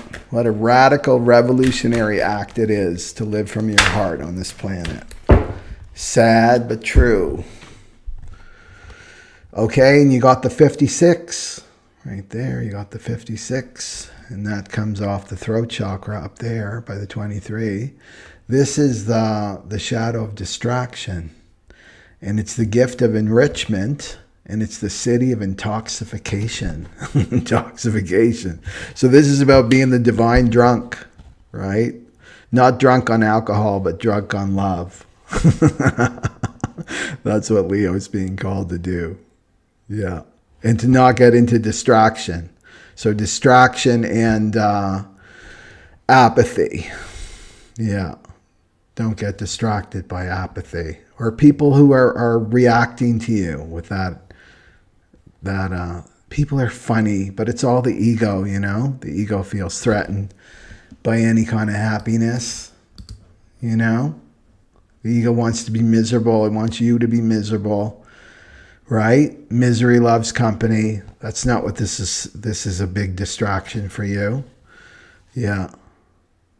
And to watch, I know what I want to say, is whatever your intuition has been telling you to do, to not get distracted. And there's so much distraction out in our world right now, you know, with social media and, you know, the computer, the phone, all that stuff. It's not to get trapped in there. Not to get trapped in the five senses, the five sense world, and to enrich. This is like the enrichment of other people. How can I enrich the lives of other people? By just being me. It's about you just being you, Leo. Happy and optimistic, right? I'm not afraid to shine your light. It's not like you're a braggart. You're just being yourself. That's all it is about being yourself. Yeah. and let people get drunk off, drunk off your intoxication. Yeah. Do you ever feel like that sometimes, Leo? You're just so happy. It's just, sometimes I feel like that. I feel like I'm going to explode. I'm so happy. I can get so happy and optimistic. Like I can't contain myself. And that's this, right? It's like that's expansion into your awareness, because this is where the happiness is, right? The happiness starts with the commitment, committing to be yourself, Leo. You got to be yourself. Yeah, and you're serving people by being happy. It doesn't serve anybody pretending you're not happy and put on the glum, sad face, you know? It doesn't serve anybody. It's commit, this is what it's saying, it's commit to be yourself, and you're going to enrich others with your intoxication, right? Energy, which is this happiness, overflowing happiness. I've got nothing kind of bad to say about this, Leo. I feel like this is, you're already there, the Leos that are watching or that will watch. And then you got the Ace of Waters on the bottom of the deck there too, to throw that in. And this is all about self-love. And this is about people coming and loving you up too, right? That are going to be admiring you and, yeah, wanting to just be in your presence. Yeah, to get used to that. Okay. Are there any Leos? Yeah. Here we go. We got some good comments here. Yeah. Emily Jane McDonald. Oh, you're a 6'2". Oh, in the Leo. Awesome. Yeah. Emily Jane McDonald, I have a great video on the difference between the voice of the ego and the voice of the intuition. So check that out. But one thing that I will say is that the ego's voice is always there, like immediately. It's right there. And it's got a charge. It has an emotional charge to it. And it's judgmental and it's fear-based. And it's like a thief that's trying to get into the front door and it tries the back door and the chimney. It tries all these ways to get in and get to you. So its message changes. The intuition is soft. You have to like relax to be able to hear it, right? There's like a point of thoughtlessness and then it comes up and it's like a knowingness. It's like, yeah, like that's what it feels like for me. It's like, oh yeah, of course. Of course. And it's the same message over and over and over and over again. It never stops. Never trying to be sneaky and manipulative. And you can't get rid of that message. It just keeps on. But you've got to quiet yourself and quiet the mind to be able to hear your intuition.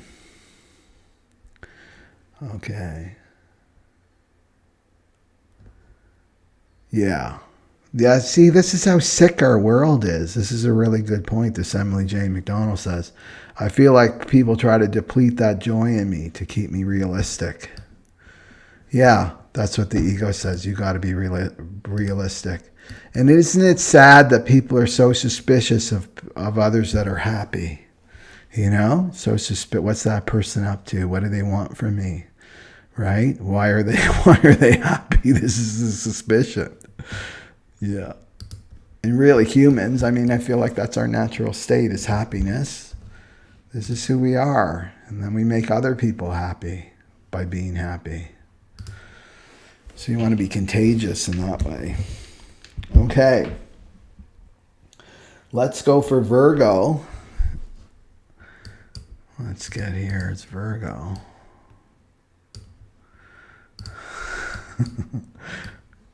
Virgo. Oh, we got 29 thumbs up, and this is the 29. What we're exploring here. That's the other sign of synchronicity when you're in this state, in this commitment. When you're committed, is that synchronicities start to happen more, and that's the numbers. You'll see the numbers. Okay. You know the repeating numbers. Okay. Okay, so Virgo is in the 12th house. This is about your spirituality. This is a complex house here. This is ruled by Neptune. Maybe you're at a loss, Virgo, of what or who to be devoted to. But it's calling you to commit to a spiritual practice for sure. In the 12th house. Same with Virgo too. Or I mean Pisces. Because you're changing, remember Pisces, you're changing up your daily habits. But definitely Virgo. Virgo's got to relax and chill out. That's what you need to do in the 12th house. It's just to relax more. Take some burdens off your shoulders. Give them to the divine. And focus more on you and resting and relaxing.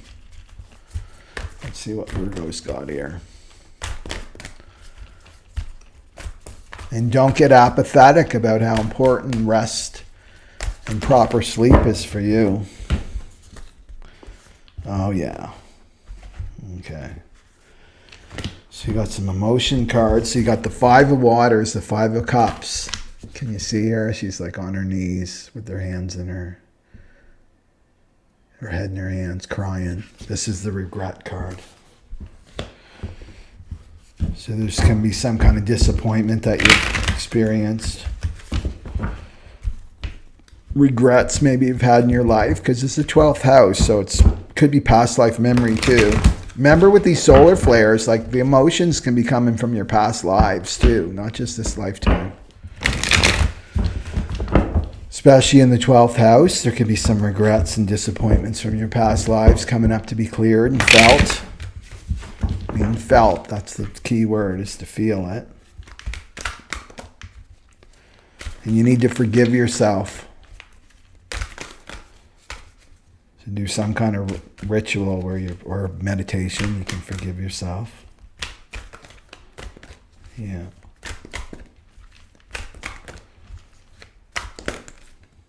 Okay, let's see what the Gene Key is. And then you got the Empress card, which is like the most beautiful card. There. You can see her. She's an angel, and she's got a little baby on her lap. This is like the mother energy.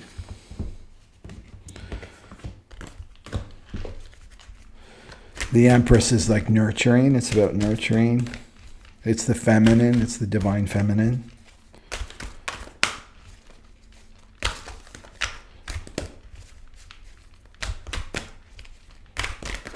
Let's see. It's about love, right? It's about loving yourself first. The Empress loves herself first. And then she loves everybody else.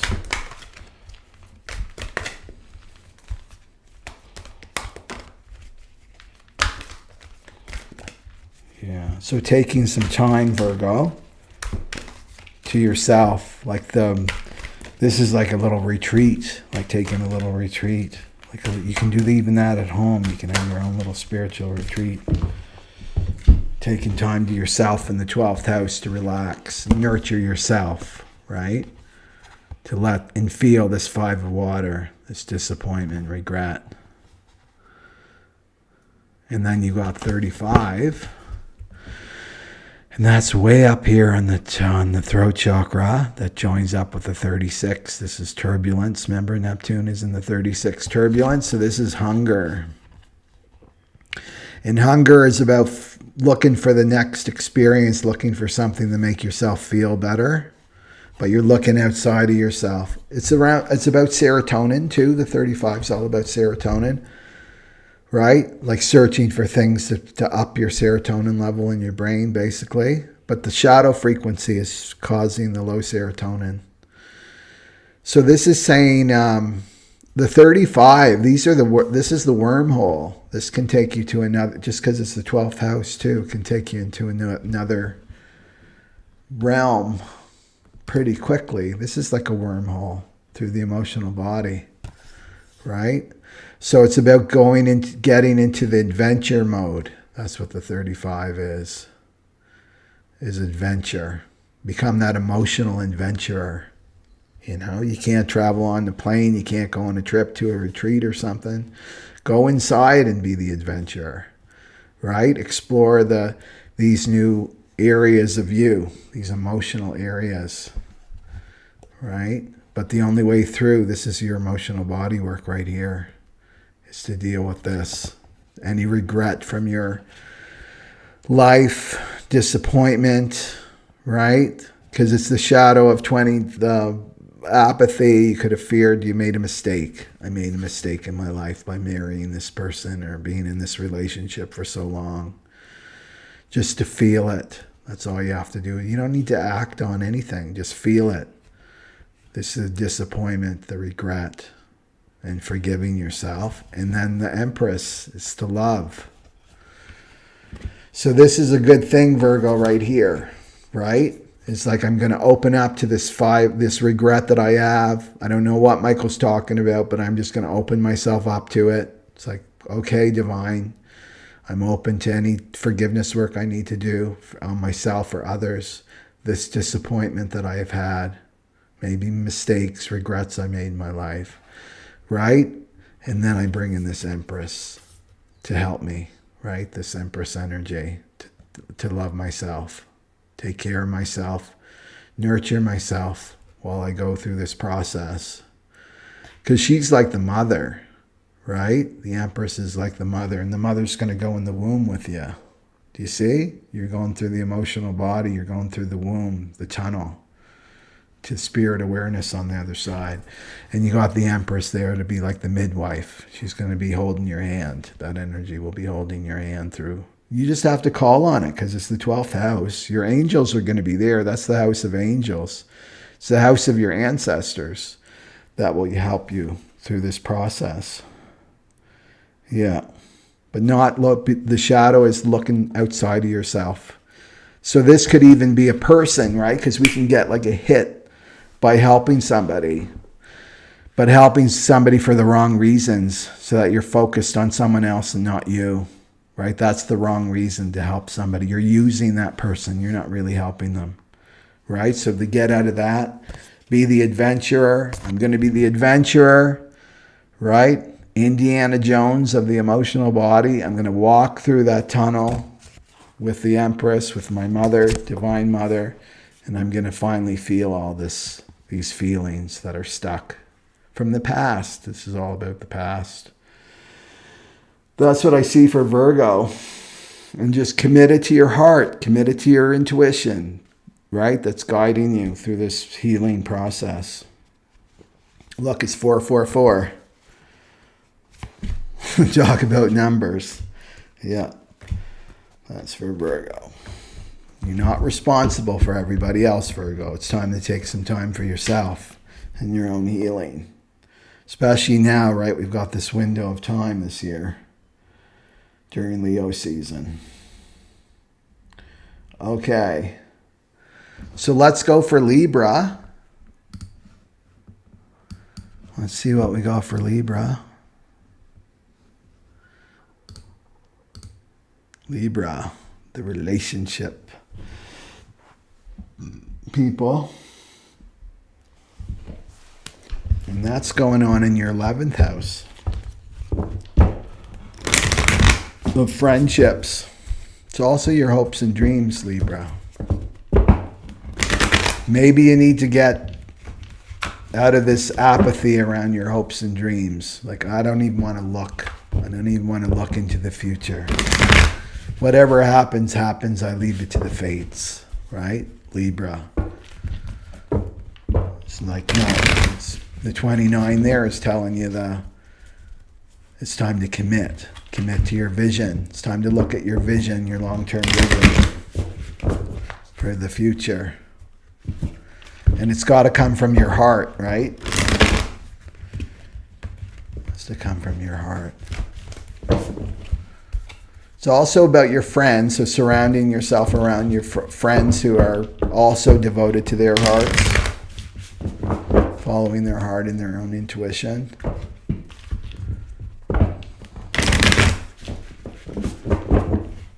maybe wanting to be around people that are relating to you from their hearts, and you relate to them from your hearts. You're devoted to them in a sense, and they're devoted to you.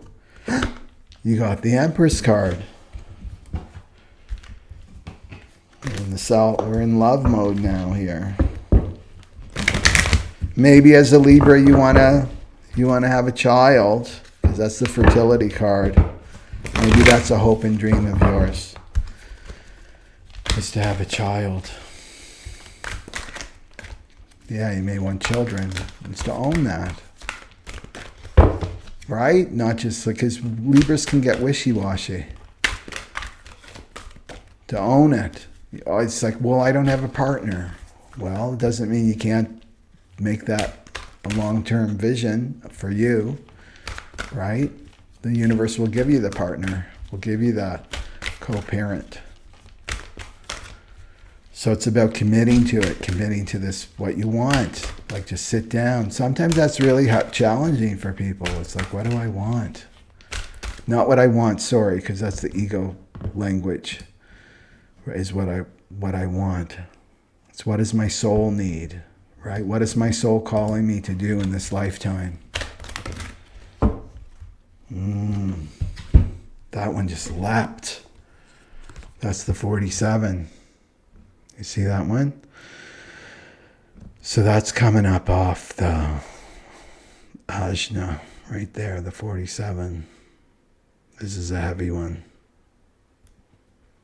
And it's activated. Oh, it's a Mercury. So this is the shadow of oppression, and it's the gift of transmutation. It's the city of transmigration. Is it transmigration? Let me just check that. I know it's one of those T words. But it's this is about karma. It's about ancestral karma. So that's the oppression. It's being oppressed by ancestral karma. Transfiguration, that's what I said, right? Transfiguration. So this is feeling oppressed by your like you look at his eyes, right? Weighed down by ancestral memory, right? That's the oppression, feeling oppressed. So of course there wouldn't be any room for hopes and dreams, right? Hopes and dreams of this guy in the shadow would be staying alive. I'm just going to survive, right? So, but the 11th house is very optimistic, and it's Aquarius. It's very future oriented. And maybe you're dealing with some ancestral memory around children and your ancestors, right? Losing children. There could be, because the thing is, when we're pushing, like there's the morphogenic field in a sense, right? With our ancestors, that when we start pushing, because we're evolving, of course we're going to evolve past our parents and our grandparents. Like that's the point, right? That's the point of it. We keep evolving our family lineage. That you may be coming up against this, you know? It's I really want a child, and I want to love myself, and I want a loving partner, and I want this and I want that. And that's your soul's desire, and it's coming up against this oppression, right? Yeah. So the way out of this is to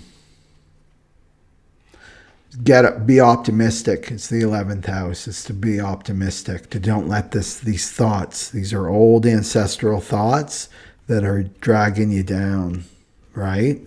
Is to be optimistic about what you want, and it's around this, right? This is children. This is, yeah. It's self-love, right? It's mothering. It's nurturing yourself. It's creation, right? It's abundance. Yeah. And it's karmic.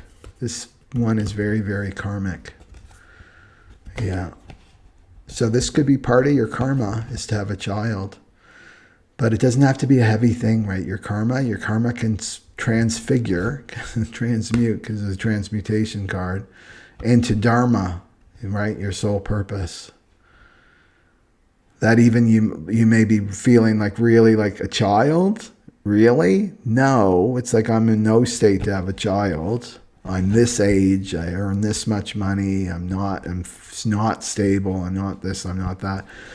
But if it's coming through the soul, I've seen this with so many people who've had children that I know, right?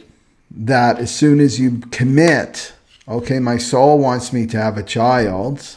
Okay, I don't know how this is going to work. I'm not going to listen to my ego with all the excuses not why I shouldn't have a child.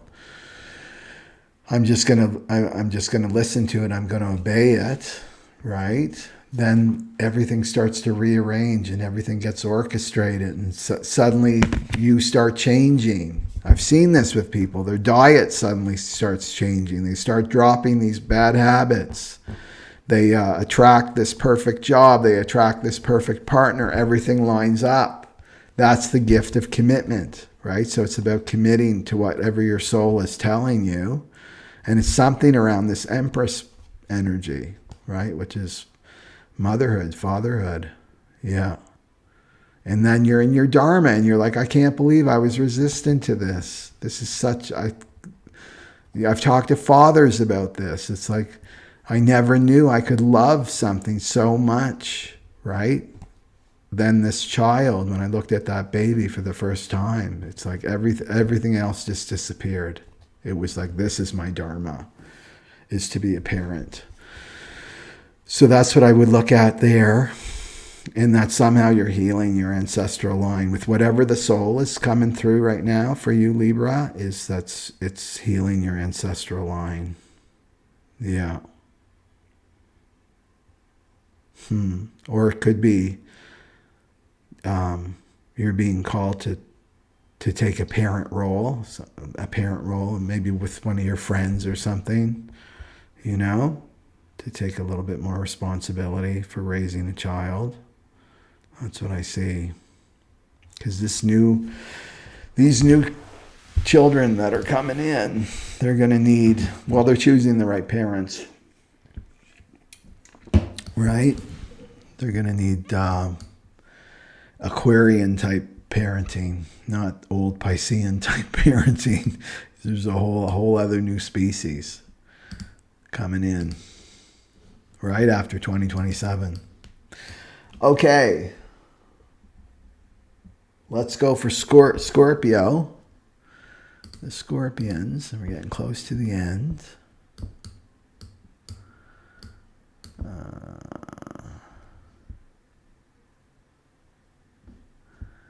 Yeah. Jen Goodwin, you've had the 35th gate, serotonin. Yeah. It's about your frequency. Yeah. Jen, are you Libra? I can't remember if you're a Libra or not.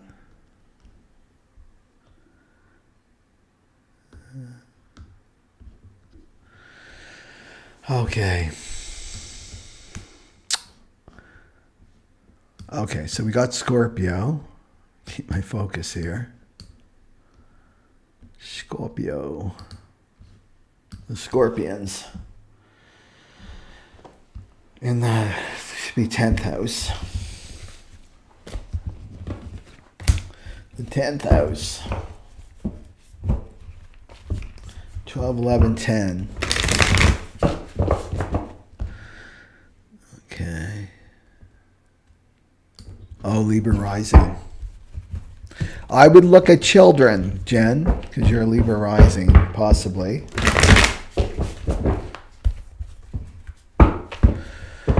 Okay. Or some other way you can nurture, right? That nurturing energy. Receive it or give it. Okay.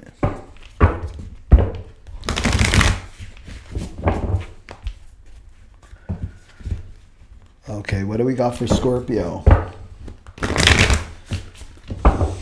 Apathy in the 10th house. So it could be your father, Scorpio, or a father figure in your life.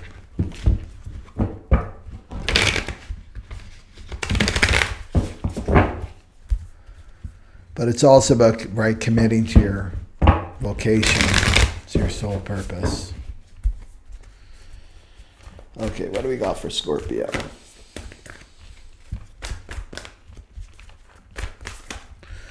What do we have for Scorpio?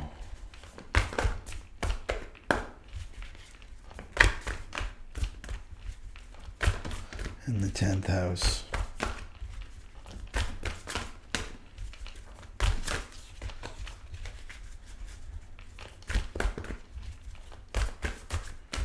A lack of commitment in your career. Your intuition maybe be telling you to change careers and you're not listening.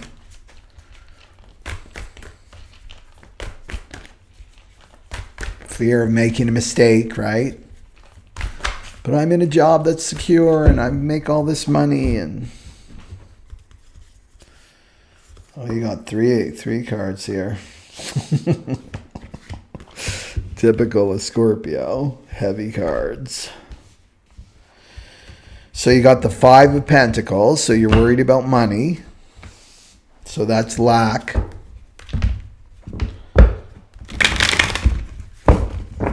Worrying about money. This is the poverty consciousness, right? Scarcity consciousness. And then you've got the 3 of Swords, where you've been hurt from the past. Sorrow.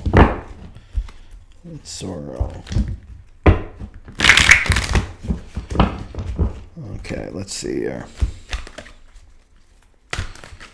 And you've got the Page of Swords, Scorpio. So that's about communicating. The Page of Swords is communication. It's about study.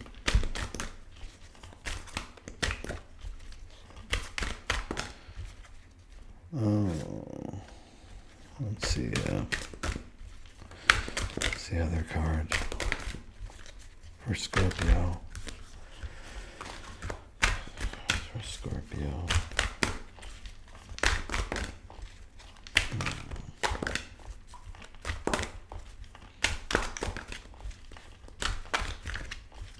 That's what I feel. You're being called to switch careers, but you're worried about the money.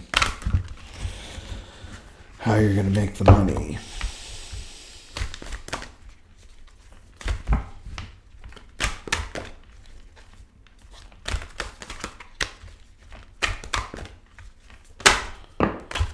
Okay. Oh, this is an interesting one.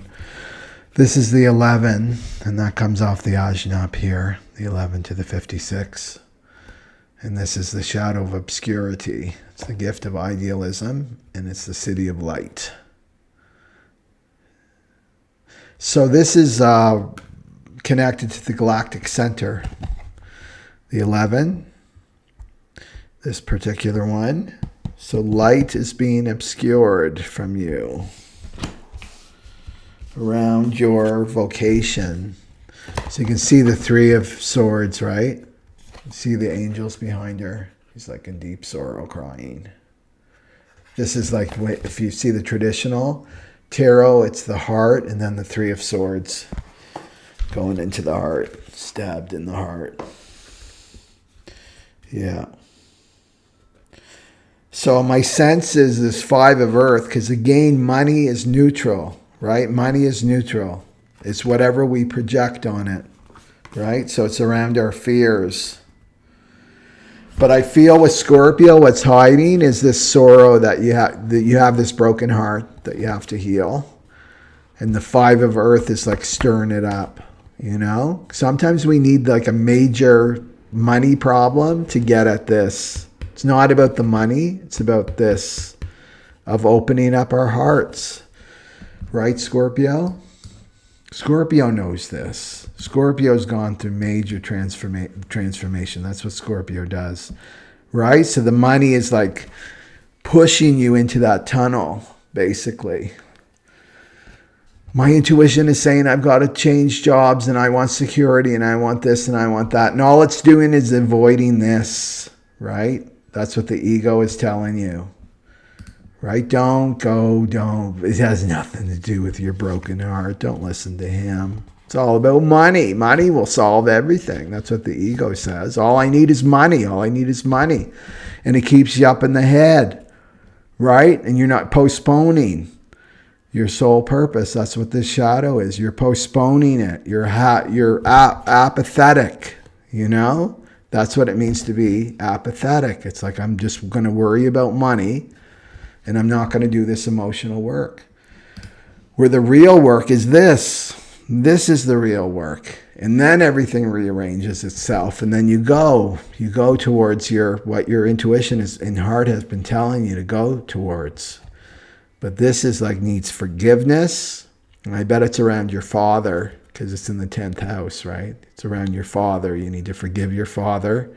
You need to let go of this broken heart that you have, right? Because any career problems, it goes back to issues with the father. And so this is about believing. This is about beliefs, right? The shadow of 11. And the idealism is like, I don't need to do this. This is total new agey stuff, right? Just believe in this. Just believe in this and all will be forgotten. All will just go away, right? Just worship this avatar or this avatar or this avatar. You know, the Aquarian age is not about this anymore. It's not about believing in someone else's experience of the divine. It's about you having your own direct experience of the divine. And that means to do the inner work, right? We can't escape. We can't give it all over to a master and say, you do this. You heal my karmas and you heal my broken heart. Tap your finger on my third eye, right? I'll kiss your feet and worship you. It's not going to work anymore. That's what this 11 is, right? This is the gullibility. It's like being gullible. Yeah.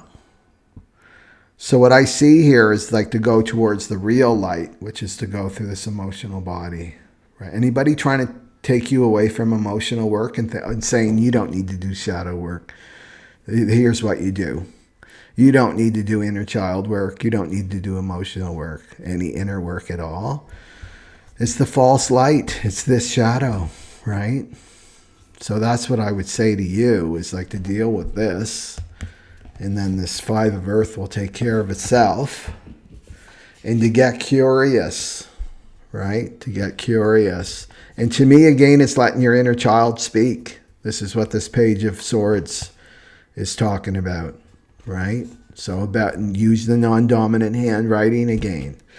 Get in touch with your inner child. Why am I so brokenhearted? Maybe you don't remember. You probably don't remember because it's all emotional memory.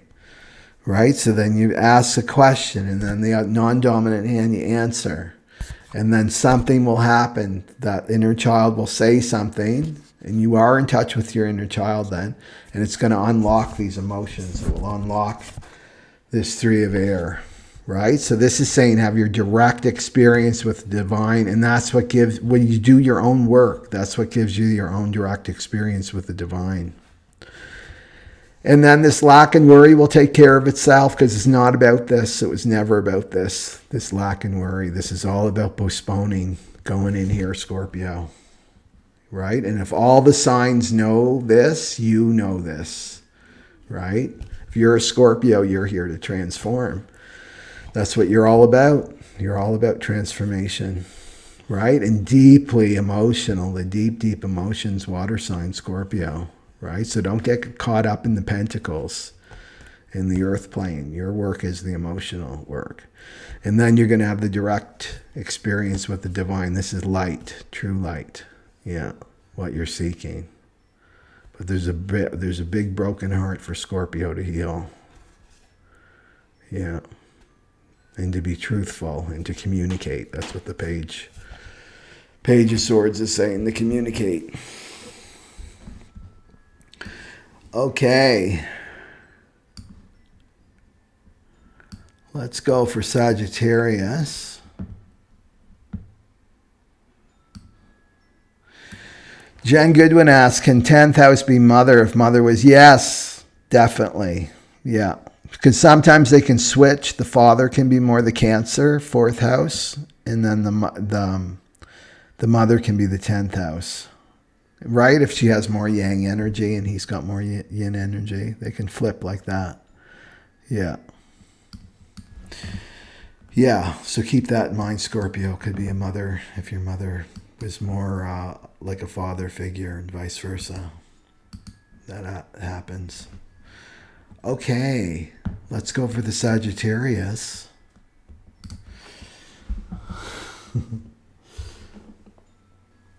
Oh, we're coming close. Coming close. I find you can't really rush these live streams. Yeah, there you go. Father was a nurturer. That's the 4th house.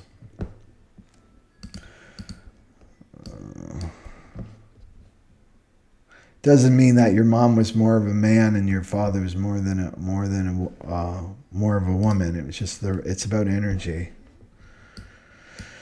Okay, Sagittarius, right? The Sagittarius, the Centaur, and they're happening in the 9th house. Sagittarius.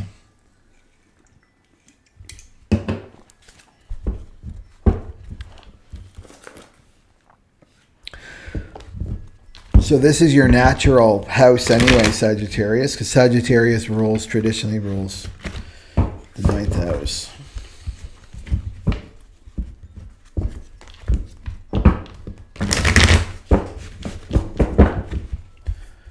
Okay.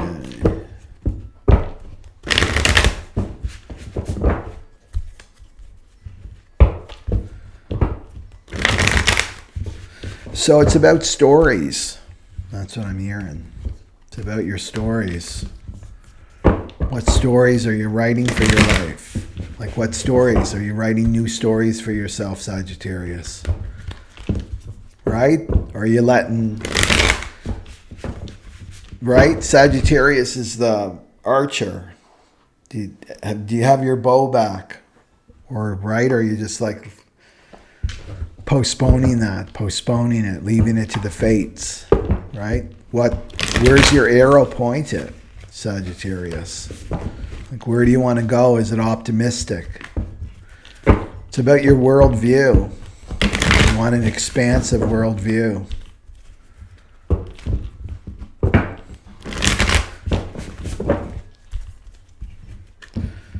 What else? It's about teachers, religion, spirituality, too.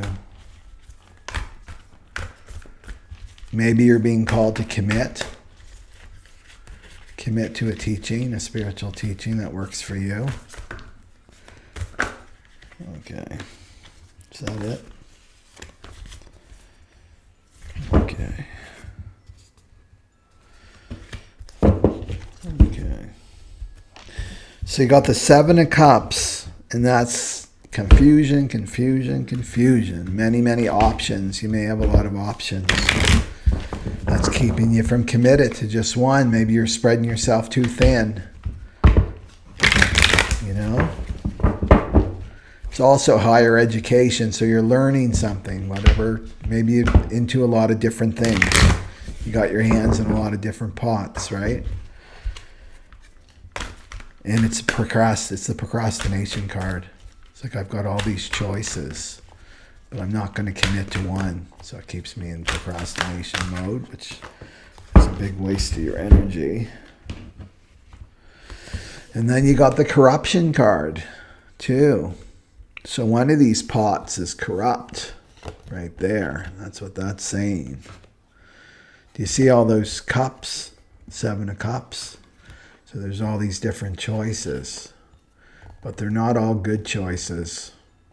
You know, some of them are illusionary. Yeah, it's making me think of that 11 card that we just got. So one of them's corrupt. One of your choices is corrupt.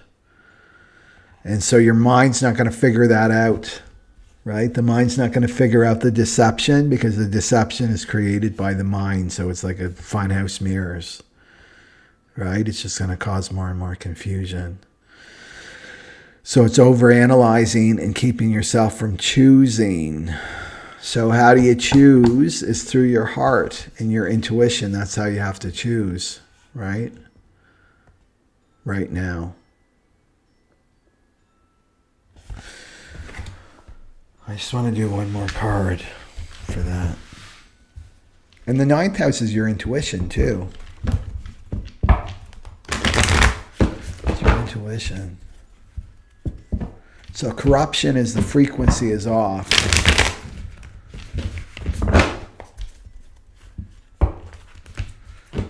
Corruption, let me see.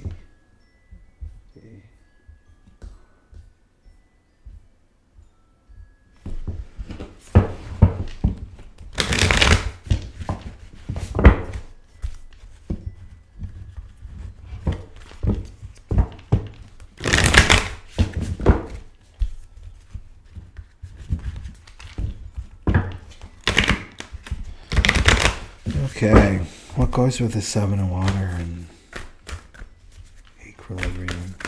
In the city, there's harmony.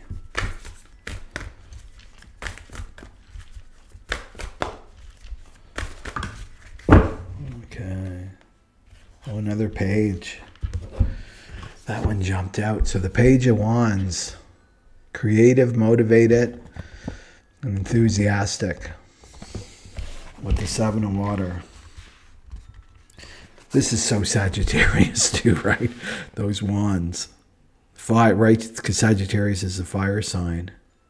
Yeah. Okay, so it's about committing to a choice. That's what I see, Sagittarius. It's time to make your choice during this time. And it's about following your heart, not your mind, right? That's what you want to trust, is your heart and your intuition right now.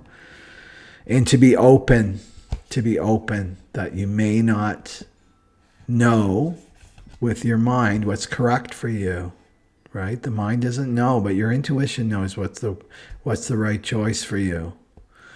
Because one of them choices is corrupt. One of the choices is corrupt, and it's not for you, right? It's not for you.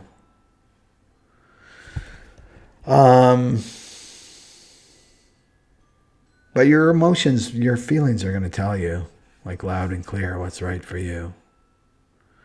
But not to get overwhelmed and not go into fear. Oh, if I do this choice, then, I miss out on these 6 other cups. Well, can't I have all 6 cups? No. You got to choose one cup. Focus all your energy, right? Because Sagittarius is the archer. You want it going right to one cup. There's a bullseye cup right there, right? There's a bullseye cup. You want to go into one cup. Yeah, to preserve your energy. So to trust, you're not going to pick the wrong one if you follow your heart and your intuition. And commit to that. And the thing with commitment, even if you make, let's say, hypothetical, you make the wrong choice, right? And you commit to it. Well, it's going to turn itself right side up again. That's the power of commitment. Okay, I commit to the wrong person or I commit to the wrong thing. Quickly, it's going to right itself up. If you put your full self, 100% self, commitment, not 1 foot in, 1 foot out, it will right itself up. It will show itself to be untrue. Things will just happen where it will just fall away. Right? But I would say listen to your intuition and to your heart right now of what's right for you. It has something to do with higher education, spiritual teaching, the law, something like that. Okay. Let's do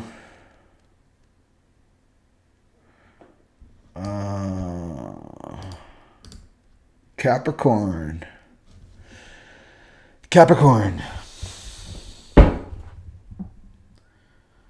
They're in the 8th house, right? 12, 11, 10, 9, 8. In the 8th house. Leo in the 8th house for Capricorn.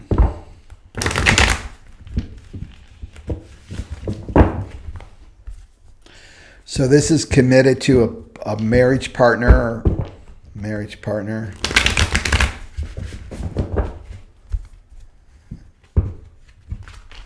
And I'm just getting that for Capricorn, rising sun or moon, that there can be a fear of mistakes, fear of making a mistake, choosing the wrong person.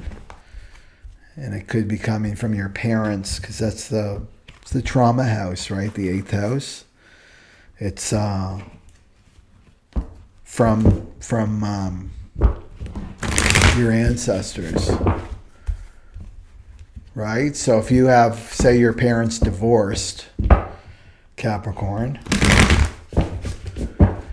right? And you're a child, so you're living in frequency, right? When you're a child, you're living in the frequency of your family.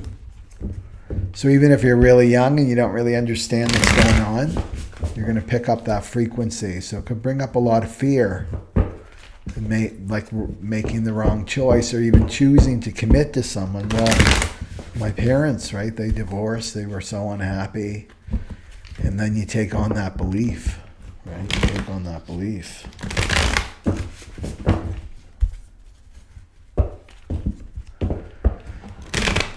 I'm going to avoid this. I'm going to avoid this pain. And I'm never going to get committed to a partner like my parents did. So it's about healing. So it's saying that you're going to heal. There's a deep healing that's coming for the Capricorns through your marriage partner, sexual partner.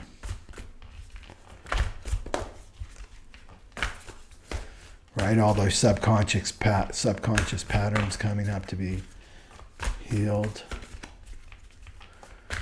But commitment, it takes commitment, right? All the exit doors have to be closed. And these are new frequencies now, the times that we're living in. It's not the old frequencies anymore.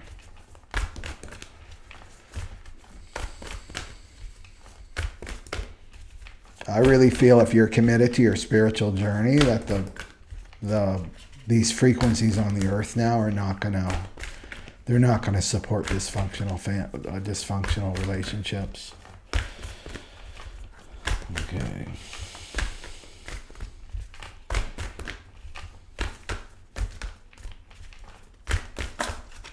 So you could be postponing the choice because of that, right? These fears coming up. Capricorn got 3 cards. Capricorn always gets more cards. Okay. Okay, so it's the 8th house. So there's worry about money. The 5 of Pentacles. Lack, worry, scarcity consciousness. Yeah, right? And this is around the marriage partner. All right. And then you got the 9 of Wands. That's the wounded warrior. The wounded warrior. And then you got the Knight of Fire. The Knight of Wands, confident, passionate, adventurous. And then that. So you're protective. Right? Protective. And 9 of Wands, this could be like, I got my boundaries up, but they're not just boundaries, they're like cement walls, you know, and they've got wire fence, wires around it, the wall, and they got crocodiles out, moats, and they got like vicious dogs and artillery, right? Like overkill in terms of your boundaries with this 9 of Fire. Yeah, being like ultra protective, because the 8th house is about merging, right? It's about merging with another person, like totally merging with another person. And so there's a fear that and worry about money and doing this, making this choice. But then you got this Knight of Wands coming in. Let's see what the other card is here to put the story together for the Capricorns. I feel like you got to make a choice and you're postponing it. You're postponing making that choice. And it's around money. Money and fear of intimacy with the Nine of Wands. And the Knight of Wands could represent a person too. Running in, like, let's go. Let's go. Adventurous and passionate, right? But there's fears. Just fear.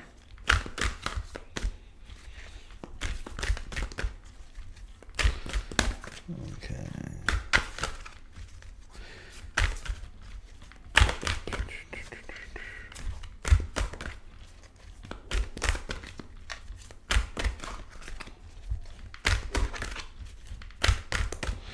Let's see what the other one is for Capricorn. It's a very transformative house, though, Capricorn. See how that was for you.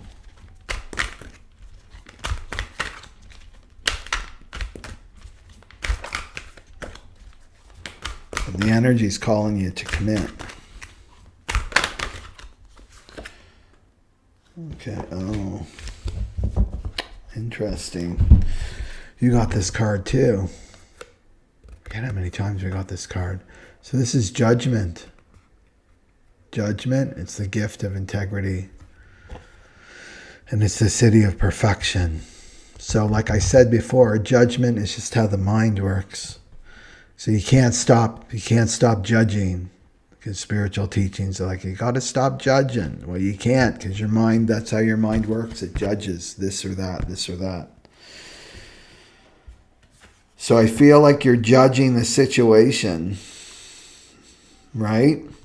You're judging the situation unfairly. You're listening to your mind. Well, this will never work because this person has no money, right? Or I have no money. How would we survive? There's all this lack and worry. I got to keep my defenses up, right? This is the trauma house. This is your old relationships. You got hurt and you got burned, right? Everybody gets hurt in relationships, you know, especially in the Piscean age. And so there's the fear of this happening again. And the judgment is about keeping you away, keeping that partner away. This Knight of Wands that's running in towards you. So I was talking to a friend the other night, and she was into the Course in Miracles really in the early days. I did the Course in Miracles too, so I was surprised that she did it. She did it really early, like with Marianne Williamson.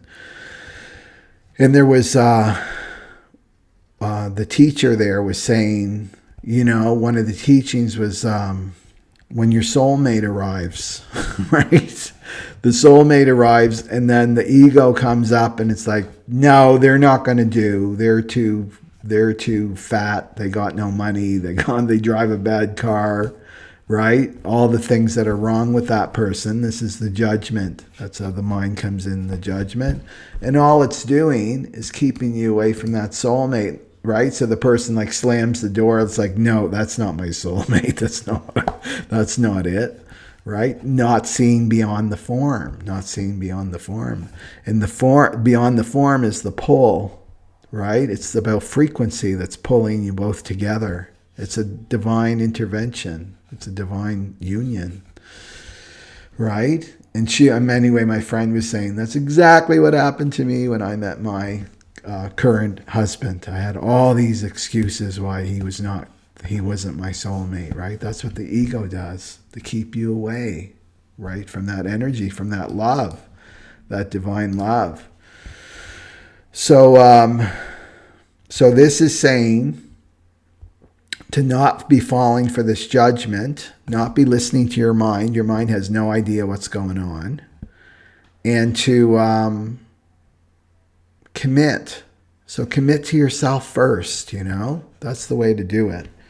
Is to commit to yourself first before you commit to anybody else. You want to commit to yourself first. Commit to your divinity first. And then you'll be ready to merge with another person. Yeah, but this again is another excuse like Scorpio, right? This isn't the issue. This is just an excuse by the ego, right? To keep this energy from reaching you.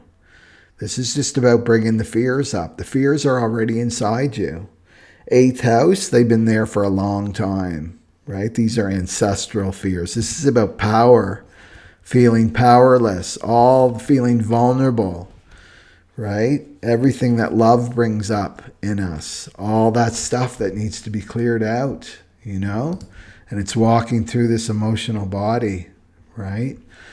And who do you have to walk through? Is this Knight of Wands wants to go in that emotional body with you, right? I mean, you have to go alone, but can support you through that process, right? But to let go of this judgment and to be in integrity and to trust yourself.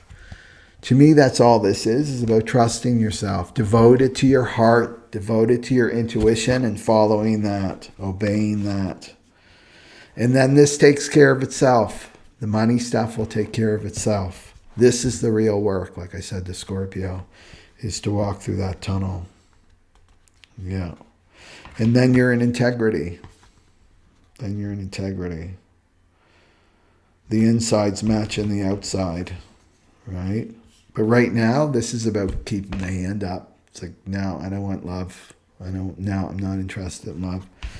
I want this. I want the coins, right? Sure, I'll be with the partner, but as long as there's coins involved, yeah, I'm into the partner. I mean, this way I get to keep my boundaries up and stuff. It's like, no, this energy is like, take down the boundaries, right?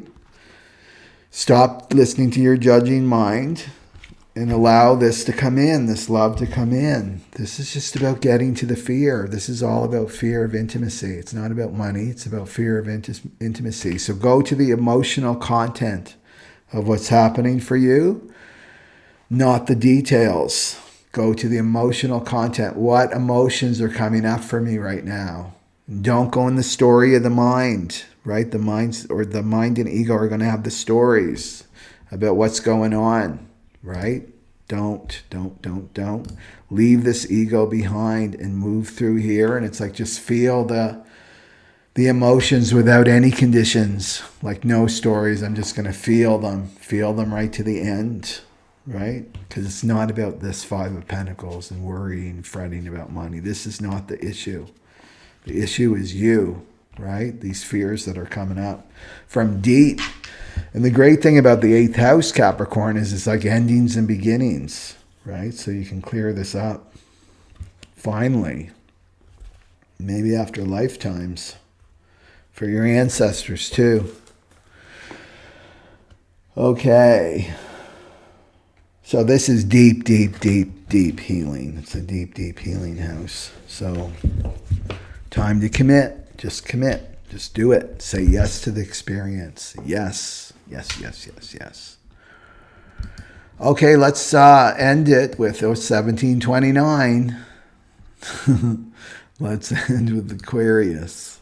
The Aquarius. And that is in the 7th house, of course. That's relationships. So Aquarius is committing to a partner, or a partner committing to them.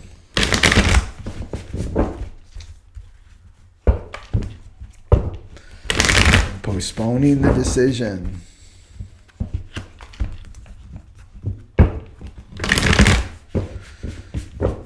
Have you noticed that when you know that you need to make a decision and you're in this shadow and it's like, well, I'll do it tomorrow, and the time, well, when this happens, when that happens, the pressure gets more and more uncomfortable.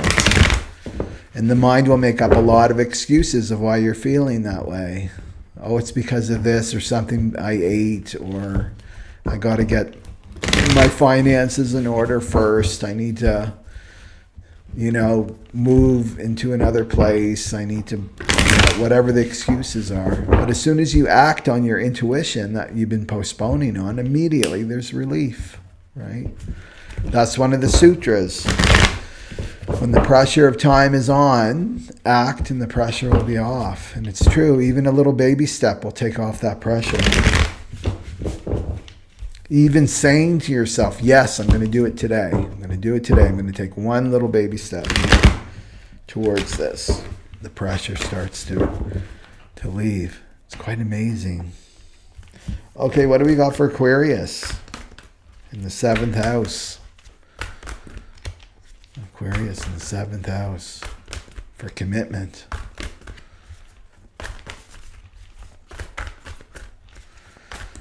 Okay. What do we got for Aquarius in the 7th house? Another page. Page of Pentacles.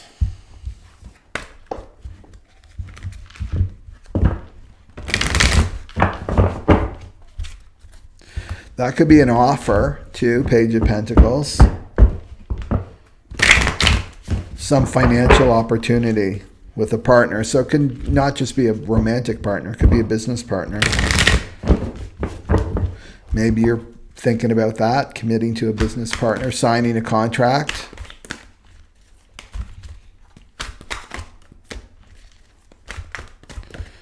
But it's good. It's always a new beginning. It's always a new beginning. And what's the Gene Key card for Aquarius, please?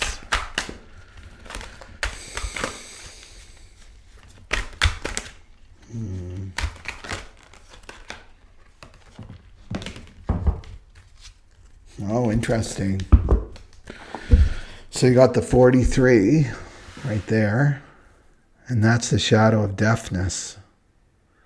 It's the shadow of deafness. So that, remember the nodes were in there. This was the Scorpio letting go of the self node. So this is the shadow of deafness, the gift of insight in the city of Epiphany. And the 43 is up there. So the programming partner is the 23 that's activated right now with Uranus. So this is saying there's an offer coming, or you're going to make an offer to a partner, a future partner. So it could be a romantic partner, it could be a business partner. But why you're postponing, your fear of making a mistake, of course, right? Because of that shadow, I fear that I'm going to make a mistake with this person. Because maybe all these horrible things happened to me in the past when I tried this before, right? Or this ego's telling you lots of horror stories about what happened to other people, you know, all to keep you away from making a mistake, thinking you make a mistake. And this is the deafness. That's listening to the noisy mind in your head. That, right? Not listening to your intuition, right? So the insight, notice the insight's coming from inside you, right? So this is about stopping your mind. Or not, we can't stop our minds, but it's about raising in vibration, right? Through meditation, through doing things that calm you down, right? That, because it's the programming partner simplicity. So make everything really, really simple so that you can really know the right answer for you, right? The right answer for you. And then commit. And then it's about committing. This is a happy card. This is like financial. This is like an offer, like a physical offer of some sort. Relationship. I just want to do one more card before we log off here for the Aquarius.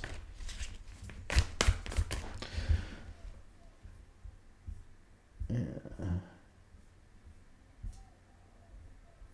And maybe about listening to more, like really making a concerted effort to listen to yourself more. 2.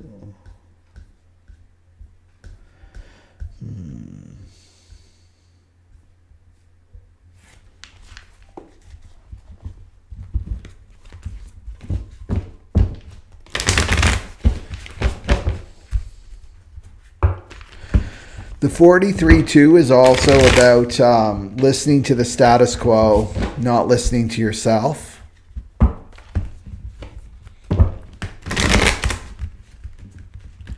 Right? Not listening to your own insight. And insights are really coming. I know it's the word insight. It seems like, well, it's coming from my third eye, right? No. Insights come through this emotional work, when you do this emotional work.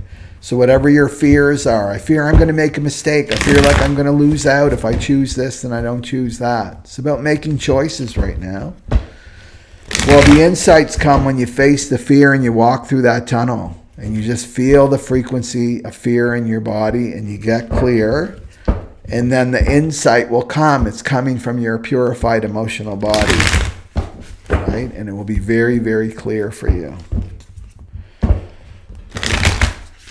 Now remember too, if you're a manifester, just to bring the human design in, listen to your divine inspiration and then act, right?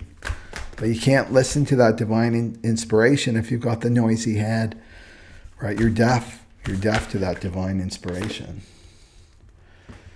Yeah. And then you inform, you tell people, and then you act, you initiate.